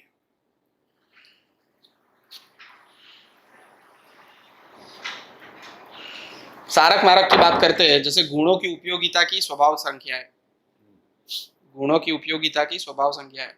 तो जैसे अगर हम लोग नींबू का पेड़ ले लेते हैं तो नींबू के पेड़ की अंदर जो भी रसायन है तो उनका कहीं ना कहीं वो खुद में एक गुण है, और उनकी उपयोगिता पोषक या शोषक के रेफरेंस से है। हाँ, ठीक है, तो उपयोगिता तो भैया शोषक कैसे हो सकती है? वो तो पोषक ही हो सकती है। है उपयोगिता जब शब्द यूज कर रहे हैं वो तो पोषक ही पोषण ही होना चाहिए ना। पर एक परस्परता ना थी ना, उसको देखे फॉर एग्जांपल सांप का जैन क्या है? अभी सांप के जैन में से ही उसको उपयोग करके हम जैन का उसके लिए यूज कर रहे हैं, तो वो अभी पोषक हो गया शरीर की बॉडी के रेफरेंस से। अभी वही डायरेक्ट ज्यादा क्वांटिटी में जाता है, वो हो गया तो वो क्या शोषक हो गया। औषधियों को इसी आधार पर तय करते हैं। तो उसमें मतलब जैसे वो सांप का जहर या तो औषधियों की बात करते हैं, चलो तो औषधि या मतलब जैसे कल ही बात कर रहे थे, घी और शहद उनको बराबर मात्रा में मिलाने से वो शोषक है मानव के लिए, ठीक है। लेकिन अगर उसको कुछ अनुपात मात्रा में उसको मिलाते हैं तो वो पोषक है, दवाइयों में भी यूज होता है घी और शहद, ठीक है। तो वो तो अभी जैसे अगर समझो कि एक ही वस्तु है तो वो पोषक भी है शोषक भी है, तो वो गुण की उपयोगिता की ही स्वभाव मतलब स्वभाव संज्ञा है तो जिस चीज में वो शोषक है उसको मतलब फिर लिंक नहीं बैठ रहा है, समझ रहे हो? उपयोगिता में हमेशा शोषण के पोषण के अर्थ में मैं देखता हूँ उसको, उपयोगिता को। तो जहां पर वो शोषण है, उपयोगिता शब्द है, उपयोगिता माना अपन બે વસ્તુ સદુપયોગી दुरुपयोग। तो अभी उपयोगिता जब उसमें दुरुपयोग भी आ गया, सदुपयोग और दुरुपयोग उपयोगिता में दोनों ही आ गया। उपयोगिता मीन्स प्रयोजन के संबंध। वस्तुओं का तो ये भी रहता है कि कोई वस्तु सुबह के समय जो प्रभाव देती है, शाम को अलग प्रभाव देती है, दोपहर में अलग प्रभाव देती है।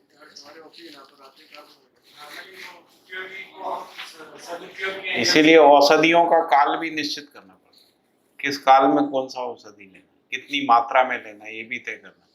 फिर वो किसके साथ लेना, मतलब एक ही औषधि शहद के साथ अलग प्रभाव देती है, पानी के साथ अलग देती है, दूध के साथ अलग देती है, क्योंकि फिर एक नया रासायनिक कॉम्बिनेशन बन गया तो एक नया गुण पैदा हो। तो भैया अभी जैसे क्योंकि शरीर में काल के हिसाब से जो पंच तत्व है ना, और कप पित्त वात सप्त धातुएं हैं, उनका भी संतुलन ऊपर नीचे होता रहता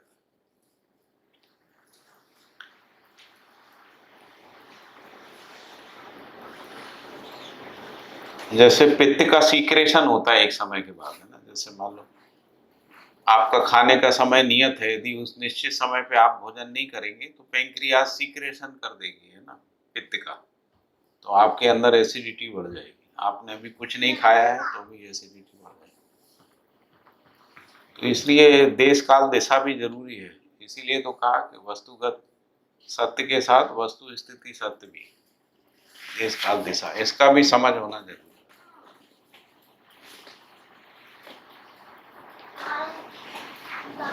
इसलिए सत्य को 3 तरह से डिफाइन किया ना, वस्तुगत, वस्तु स्थिति और वस्तु।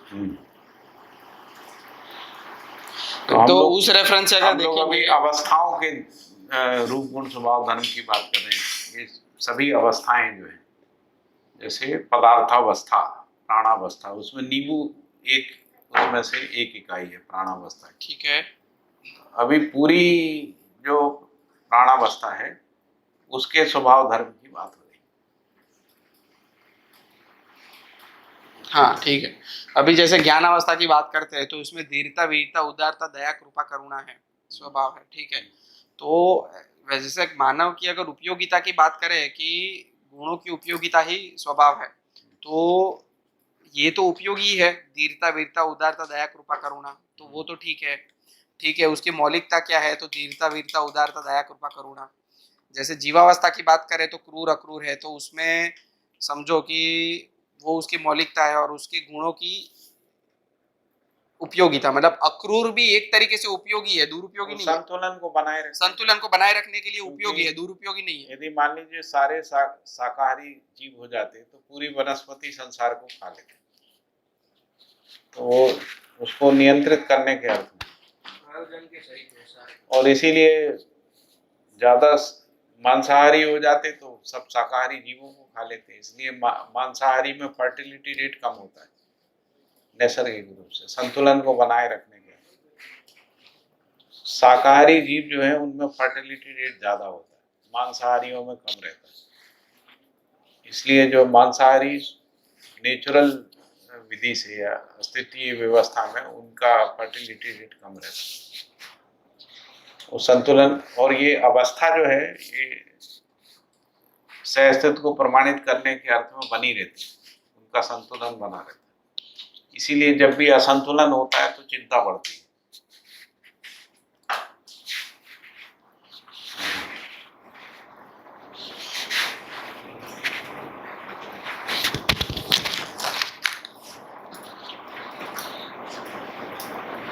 फिर यदि जैसे डायनासोर चले गए तो डायनासोर एक वातावरण बनाने के लिए थे, उसके बाद उनकी भूमिका खत्म हो गई, वो अपने खत्म नैसर्गिक थे।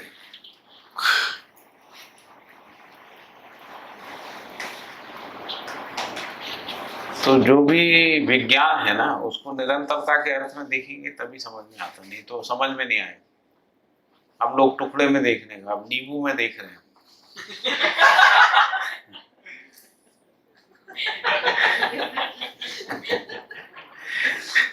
कहाँ से कहाँ चले गए यार, नींबू भाई है।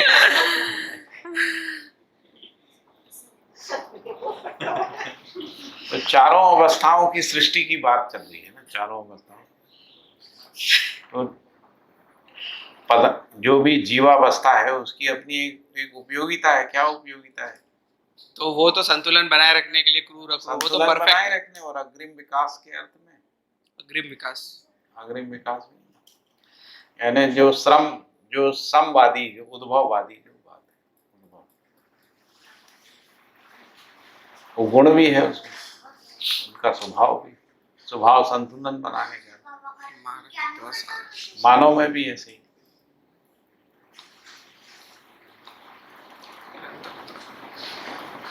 सारक मारक जो है ना डेफिनेशन શું આપી છે? सारक मारक का देख लीजिए डेफिनेशन क्या है।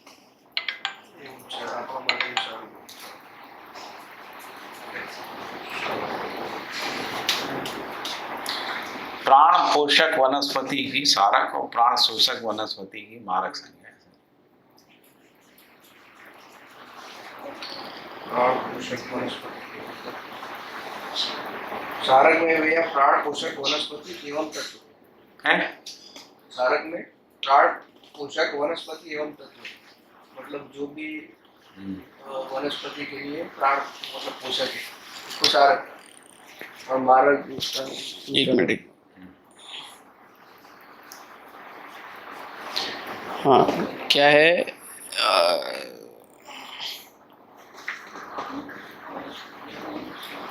प्राणावस्था की समस्त इकाइयां पदार्थावस्था की सभी क्रियाओं सहित सप्राण निष्प्राण आरोह अवरोह क्रिया में अवस्थित होकर अथवा सारक मारक स्वभाव सहित क्रिया में अभिव्यक्त है। ऐसा पूरी वनस्पति संसार की बात, प्राणावस्था की सभी।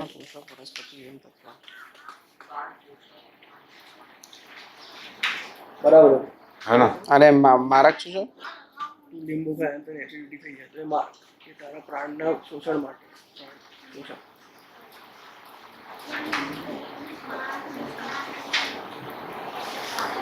फिर लिखा है कि जीवावस्था की संपूर्ण शरीर रचनाओं में पदार्थावस्था प्राणावस्था की क्रियाएं समाहित हैं। यही उद्भव विभव प्रलय के रूप में स्पष्ट है। जीवावस्था में जीवन आहार निद्रा भय मैथुन युक्त विषयों में आसक्त होकर रत है और जीवावस्था का स्वभाव जो है क्रूर अक्रूर है।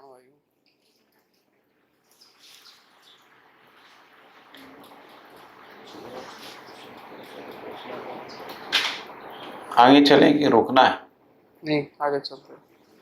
तो ज्ञानावस्था की इकाइयों को ऊपर वर्णित तीनों अवस्थाओं की क्रिया स्वभाव धर्म नहीं, क्रिया स्वभाव विषय और दृष्टि सहित उसमें वित्तेषणा पुत्रेषणा लोकेषणा से युक्त व्यवहार करते हुए धीरता वीरता एवं उदारतापूर्ण आचरण के द्वारा ज्ञान विवेक विज्ञान का अध्ययन और प्रयोग का अवसर प्राप्त है, जिसकी परिणति पूर्णता व अपूर्णता के आधार पर ही मानवीय या अमानवीय दृष्टि है। तो मानवीय दृष्टियों में धीरता वीरता उदारता है।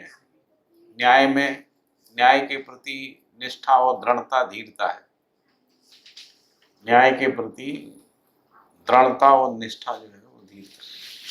दूसरों को न्याय उपलब्ध कराने में अपनी भौतिक शक्तियों को नियोजित करने की प्रवृत्ति वीरता है।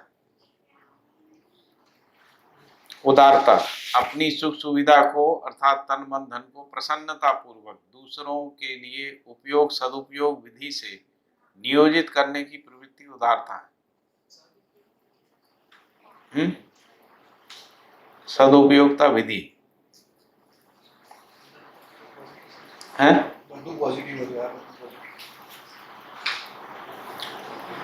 अपनी सुख सुविधा को अर्थात तन मन धन को प्रसन्नता पूर्वक, दबाव पूर्वक नहीं, प्रसन्नता पूर्वक दूसरों के लिए उपयोगिता सदुपयोगिता विधि से नियोजित करना, रैंडमली नहीं। सदुपयोगिता इधर किस सेंस में?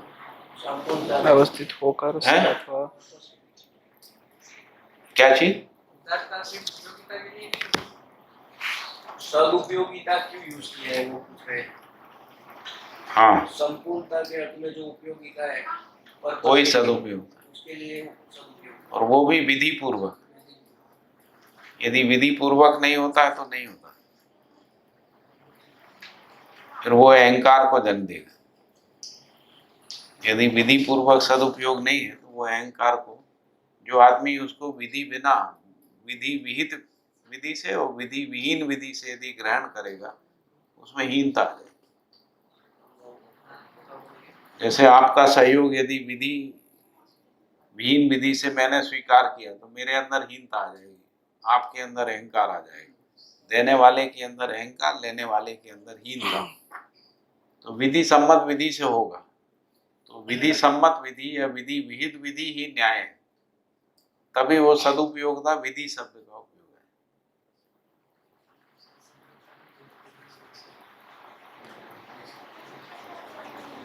फिर ज्ञान विवेक विज्ञान के अध्ययन एवं प्रयोग क्रम से मानव भ्रांत भ्रांताभ्रांत निर्भ्रांत स्थिति में स्पष्ट होता है। ये लिखा है कि सृष्टि में क्रिया अनंत है, व्यापक सत्ता में संपूर्ण सृष्टि संप्रक्त है, और व्यापक से प्रेरित होने के फलस्वरूप ही समस्त पदार्थ श्रम में रत है। श्रम के बिना कार्यकलाप फल परिणाम में ह्रास विकास सिद्ध नहीं। तो ह्रास में भी श्रम है, विकास में भी श्रम है ना।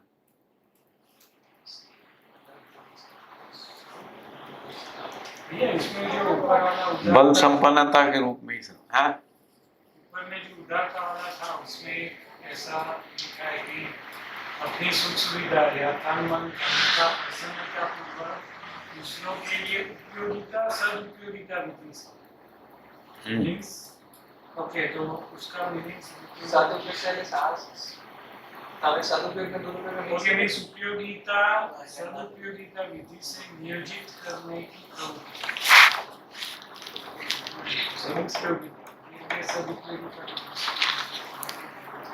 उपयोगिता सदुपयोगिता विधि है, मतलब विधि सम्मत है तभी। आगे आया है भैया कहीं पर उपयोगिता सदुपयोगिता के दो रेफरेंस में यूज किया है कि उपयोगिता है ना परिवार के अर्थ में, और सदुपयोगिता समाज और ये अखंड समाज राष्ट्र व्यवस्था को करने के अर्थ में यूज किया है। अभी यहाँ पर उसको डिफाइन नहीं किया, लेकिन आगे कहीं पर मुझे याद नहीं है सही है। लेकिन एक परिवार दूसरे परिवार के साथ जो है सदुपयोगिता को कैसे सुनिश्चित करेगा? उपयोगिता में आहार अलंकार दूरगमन दूर सेवा दूरदर्शन संबंधी कार्य योग, और सदुपयोगिता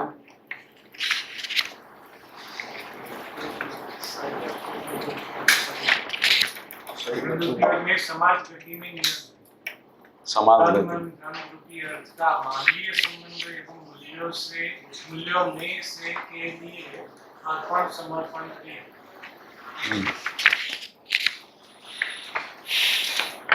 वो कैसे होगा? वो कैसे होगा?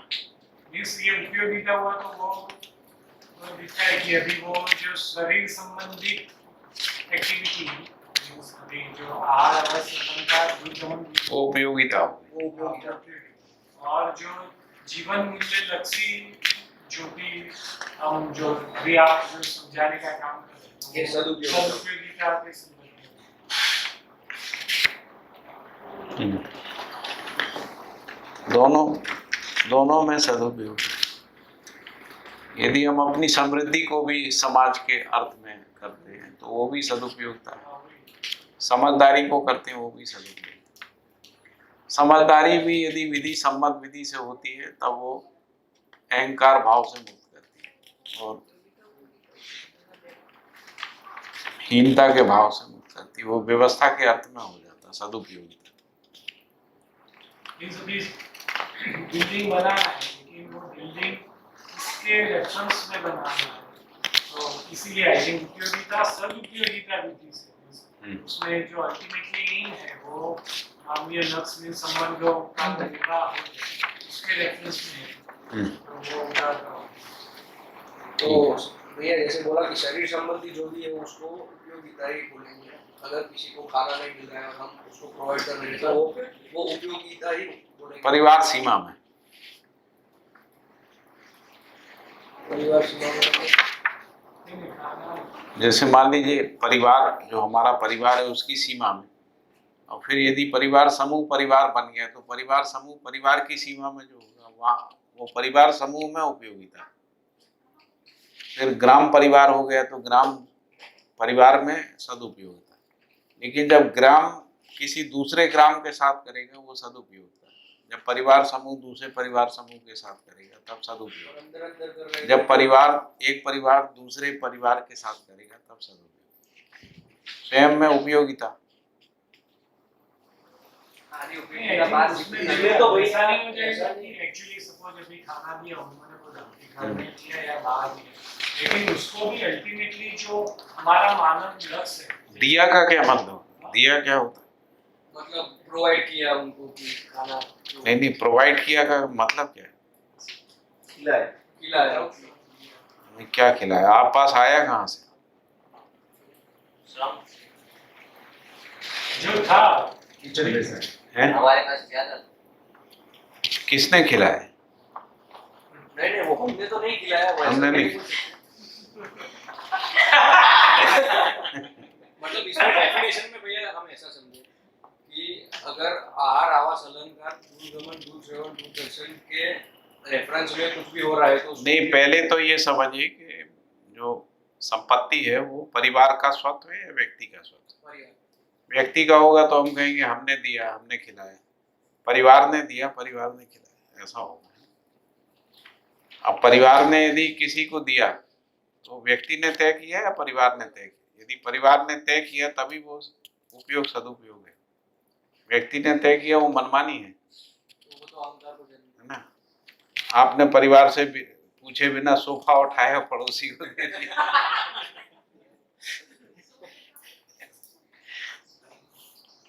तो उसको उपयोगिता बोलेंगे कि सदुपयोग। किसको? यदि वो विधि नीति सम्मत है तभी उपयोगिता सिद्ध होती है। यदि विधि नीति सम्मत नहीं है तो नहीं। एक तो ये बात हुई है ना, सदुपयोगिता यानी व्यवस्था में भागीदारी के अर्थ में। और वो वही है। अब व्यवस्था में भागीदारी मनमानी नहीं है, है ना। मान लीजिए कि हमने एक शिक्षा संस्थाएं बनाई, आपको पढ़ाना अच्छा लगता है, लेकिन परिवार ये चाहता है कि आप अपना समय परिवार में भी दें, वो समस्या पैदा कर रहे है ना।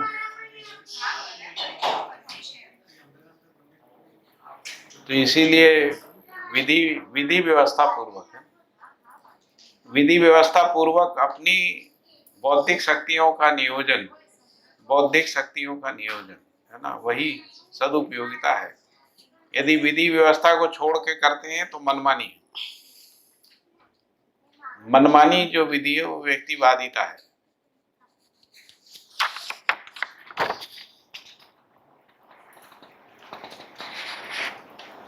व्यक्तिवादिता अमीरी गरीबी के बीच में खाई को पैदा करती है, जो अहंकार और दीनता को पैदा करती है। देखो भैया आगे ही है, नेक्स्ट पेज में ना, यहाँ पर लिखा है उपयोग। गीता ने उपयोग का मतलब उत्पादन व सेवा के लिए प्रयुक्त अर्थ की उपयोग संज्ञा है। उपयोग में उत्पादन व सेवा, मतलब या तो कोई सर्विस दे रहे हैं या तो फिर उस रेफरेंस से उसके वो उत्पादन कर रहे हैं। सेवा का भी स्पेसिफिक मीनिंग दिया हुआ है। के लिए प्रयुक्त अर्थ की उपयोग संज्ञा है। अभी सदुपयोग देखेंगे ना तो परिवार मूलक स्वराज व्यवस्था में भागीदारी करते हुए तन मन धन रूपी अर्थ का नियोजन सदुपयोग है। परिवार मूलक स्वराज व्यवस्था यानी विधि व्यवस्था पूर्वक जो है सदुपयोगिता निश्चित होती है। उससे पहले उपयोगिता रहती। अगले अध्याय में चले गए। नहीं, मैं सिर्फ वो पढ़ रहा था, मैंने ध्यान तक मानव सहित प्रयोजन। तो सृष्टि में क्रिया अनंत है एवं व्यापक सत्ता में संपूर्ण सृष्टि संप्रक्त है। प्रेरित होने के फलस्वरूप ही समस्त पदार्थ श्रम में रत है। श्रम के बिना कार्यकलाप एवं फल परिणाम में ह्रास और विकास सिद्ध नहीं होता है। इसलिए पदार्थावस्था प्लस श्रम बराबर प्राणावस्था, प्राणावस्था प्लस श्रम बराबर जीवावस्था, जीवावस्था प्लस श्रम बराबर भ्रमित ज्ञानावस्था, भ्रमित ज्ञानावस्था प्लस श्रम बराबर विश्राम अर्थात सह स्थिति में अनुभूति। फिर लिखा है कि श्रम का अर्थ क्या है, तो कह रहे हैं कि श्रम का तात्पर्य है अधिक उन्नत, अर्थात यथा स्थिति से अधिक उन्नत, यथा स्थिति से है। हर अवस्था यथा स्थिति है, उस यथा स्थिति से अधिक उन्नत यथा स्थिति में जाना, उसको कह रहे हैं श्रम। ऐसी यथा स्थिति विकास क्रम में जो कि भौतिक रासायनिक वस्तुओं के रूप में है, चैतन्य विकास चैतन्य पद अर्थात जीवन पद के रूप में अध्ययन सुलभ है। मतलब जब परमाणु में विकास होता है तब जीवन संक्रमण होता है, उस अर्थ में विकास चैतन्य पद अथवा जीवन पद के रूप में अध्ययन सुलभ है। ऐसे जीवन जागृति क्रम जागृति के रूप में अध्ययन बोध व अनुभव गम्य है। ऐसे जीवन यानी जो जीवन पथ में जीवन आ गए, उस जीवन को अध्ययन करने के लिए कह रहे हैं कि ऐसे जीवन जागृति क्रम जागृति के रूप में अध्ययन बोध और अनुभव गम्य। अनुभव गम्य का अर्थ है व्यवहार परंपरा में प्रमाणित होने से। अनुभव का मतलब केवल अपने में हो जाए ऐसा नहीं है। वो कह रहे हैं कि अनुभव गम्य का अर्थ है व्यवहार परंपरा में प्रमाणित होने से। फिर लिखा है श्रम के क्षोभ के बराबर ही विश्राम की तृषा है, क्योंकि श्रम करने से थकान आती है जो श्रम का क्षोभ है, और इसीलिए विश्राम की प्यास पैदा होती है ना। क्योंकि ज्ञानावस्था में समस्त श्रम विश्राम सहज गंतव्य यथा स्थिति और उसकी निरंतरता के लिए ही है। और ये मानवीयता देव मानवीयता दिव्य मानवीयता ही है। नहीं ये समझाइए लास्ट वाला, ये श्रम के क्षोभ बराबर ही विश्राम की तृषा, ये समझ में आया। क्योंकि ज्ञानावस्था में समस्त श्रम विश्राम सहज गंतव्य, क्योंकि इस ज्ञानावस्था में समस्त श्रम विश्राम सहज गंतव्य यथास्थिति और उसकी निरंतरता के लिए है। अभी आप श्रम गति परिणाम का हम बात कर रहे हैं, तो श्रम का विश्राम गति का गंतव्य और परिणाम की निरंतरता अमृतत्व। तो ये गति का गंतव्य क्या होता है? मानवीयता से देव मानवीयता। श्रम का विश्राम अमानवीयता से मानवीयता, मानवीयता से गंतव्य और यथास्थिति है, यथास्थिति और उसकी निरंतरता दिव्य मानवीयता। ये तीनों यथा स्थिति है ना। श्रम के क्षोभ के बराबर ही विश्राम की, मतलब श्रम से जो थकान आती है उसके बराबर ही विश्राम की प्यास। जैसे मानव जाति जो भी श्रम कर रहा है अभी, उस श्रम से विश्राम तक नहीं पहुंचने के कारण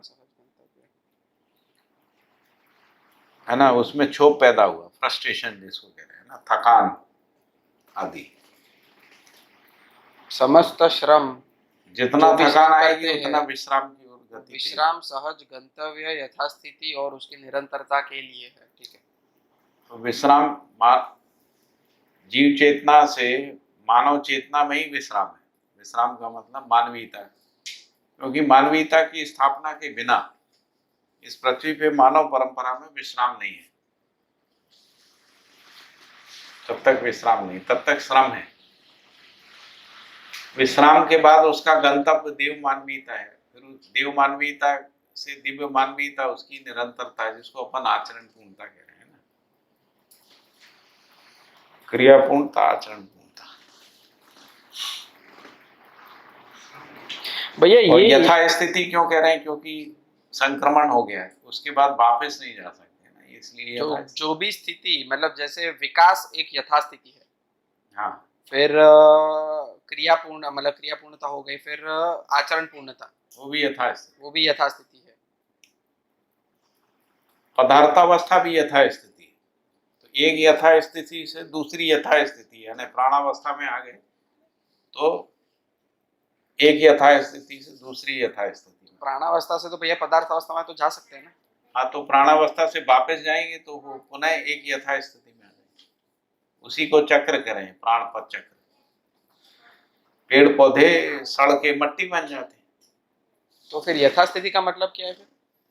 मतलब जो एक स्थिति काफी समय तक बनी रहना, दीर्घ हाँ, काल हाँ। तक दीर्घकालीन बना रहना कोई भी एक स्थिति, तो मतलब वो चारों अवस्था की स्थिति है, यथास्थिति है। यथास्थिति। और फिर यथास्थिति की निरंतरता सो फिर उसमें है अपना दिव्य मानवीयता, दिव्य मानवीय। या तो फिर जो संक्रमण जब होता था उसके बाद। हाँ। मतलब 3 यथास्थिति ऐसी है जिनका ऐसे संक्रमण हो जाता है, जैसे गठन पूर्णता, ये एक ऐसी यथास्थिति है कि जिसका फिर से वो पीछे नहीं होता है। वैसे ही मानवीयता से पीछे- मानवीयता भी एक यथास्थिति ऐसी है कि जो इसीलिए इनको संक्रमण के इसकी निरंतरता है फिर। हाँ, और उसकी निरंतरता के लिए ठीक है। संक्रमण के बाद उसकी निरंतरता। ये पूरा हो गया अपना अध्याय। नहीं नहीं पूरा नहीं हुआ, आगे आगे भैया पीछे चलो ना थोड़ा, हाँ, और थोड़ा, और पीछे। हाँ, और लास्ट सेकंड लाइन, बस ये पेज वाला ऊपर वाला, हाँ बस बस बस बस इसमें ना, इसमें ये वाला पढ़ो ना, ऊपर वाला बुलेट जो ऊपर सबसे ऊपर दिख रहा है ना। हाँ, समस्त पदार्थ संगठन विघटन एवं संगठन- विघटन संगठन क्रिया में अविरत गति से व्यस्त रहते हुए भौतिक एवं रासायनिक परिणाम को प्राप्त होते हैं। ये तो ठीक है। फिर उसके बाद लिखा है प्राणावस्था की समस्त इकाइयां। जैसे आप एक फास्ट मूवी बना लें, है ना, पूरी पृथ्वी की, तो आपको देखिएगा कि जो पदार्थ है वो वनस्पति बन गया, जीव बन गया, मानव बन गया, फिर वो वापस मट्टी बन गया। ये देखिए, जीवन तो दिखेगा ना, अवस्था दिखेगी, है ना। तो मानव मर गया, मट्टी में चला गया, है ना। फिर जीव पैदा हुए, मर गए, जीव पैदा हुए, मर गए। फिर पेड़ पौधे पैदा हुए, मट्टी बन गए। ऐसा मट्टी में जो है कुछ कुछ वनस्पतियां पैदा हो रही, फिर ऐसा दिखेगा आपको, ऐसा ऐसा होते हुए, है ना। उससे एक अनुमान लगता है कि संगठन विघटन जो है उसमें निरंतर अविरत गति में व्यस्त है पदार्थ। तरह से फास्ट मूवी कर दी है, जल्दी जल्दी ऐसा ऐसा देखिए। ज्यादा फास्ट कर देंगे तो एक नृत्य जैसा दिखेगा, सब नाचते हुए दिखेगा। तो प्राणावस्था की समस्त इकाइयां पदार्थ अवस्था की सभी क्रियाओं सहित सप्राण निष्प्राण आरोह अथवा अवरोह क्रिया में अवस्थित होकर अथवा सारक मारक स्वभाव सहित क्रिया में अभिव्यक्त है। इसको थोड़ा एक्सप्लेन कीजिए। आरोह यानी ऊपर की ओर, अवरोह या नीचे की ओर। जड़ें हैं सब वो अब नीचे जाती, अवरोह क्रिया। अब देखिए, प्राणावस्था के अंदर यानी हर पेड़ के अंदर, सभी क्रियाओं सहित, मतलब वो संगठन विघटन तो करती है पदार्थ। पेड़ के अंदर ये प्रवृत्ति है कि हमको नीचे बढ़ना है, ऊपर बढ़ना है। जैसे, और किस रसायन को नीचे की ओर जाना है, किसको ऊपर जाना है, सब विश्लेषण क्रिया उसमें स्वाभाविक रूप से बना रहता है। जैसे मूली गाजर जो है वो नीचे की ओर होते हैं, उसके पत्ते ऊपर आते हैं, उसमें तना और कुछ जो है वो ऊपर की ओर बढ़ते हैं। किसी के फल ऊपर होते हैं, किसी के नीचे होते हैं। और सप्राण और निष्प्राण मतलब क्या होता है? जब वो किसी रचना में है तो सप्राण है, नहीं तो विरचित हो गई तो डेड सेल जिसको बोलते हैं। तो डेड सेल की भूमिका, डेड सेल ही तो मट्टी बनाते हैं, जिसको अपन मट्टी कहते हैं। डेड सेल में जो डिकम्पोजिशन होता है ना, उसी में माइक्रो ऑर्गेनिज्म पैदा होते हैं, जिसको जैसे अमीबा पैदा होता है। अमीबा क्या है, जो पेड़ पौधे सड़ते हैं वही अमीबा के रूप में हो जाते हैं। अमीबाइसिस जिसको कहते हैं, पेट में भी बन जाता ना अमीबा।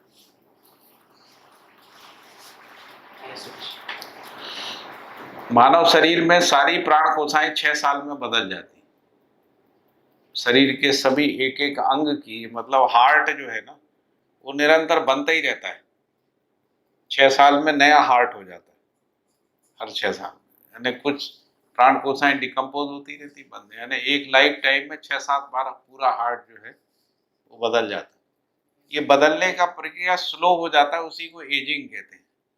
मतलब जब नई सेल बनना कम हो जाती है और ये डेड सेल बन वो ज्यादा होने लगती है, उसी से एजिंग आती है। और ये सारी प्राण कोशिकाएं इसमें व्यस्त रहती हैं, इसीलिए जो है यथास्थिति बनी रहती है, जिसको विभव कह रहे हैं।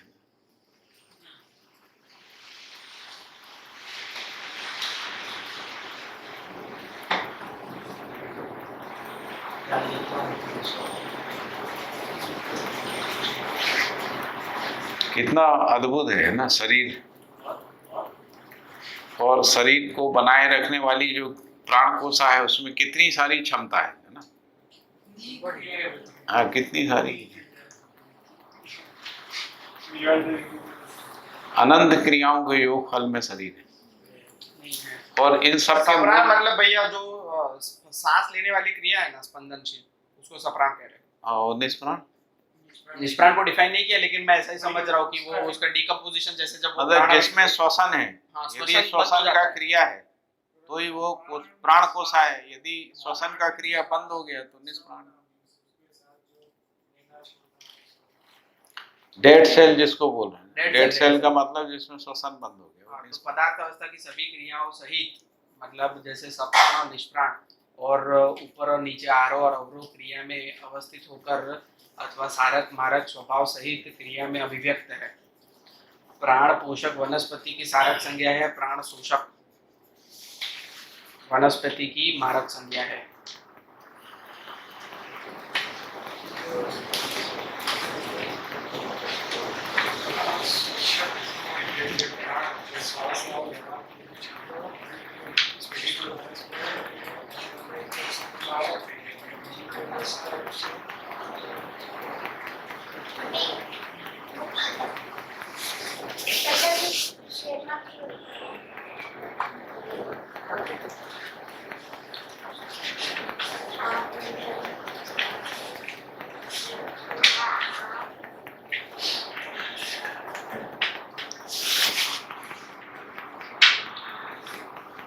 ठीक है, और कुछ और ऊपर कुछ नहीं बस हो गया। चालू कर दो भैया नेक्स्ट। हम्म? एक बज गया। 1:01 तो लंच के बाद हम लोग जो है वो नया वाला शुरू करेंगे। पूरा तो नहीं हो पाएगा, आधा जितना हो जाएगा। पाएगा, जितना हो पाएगा उतना।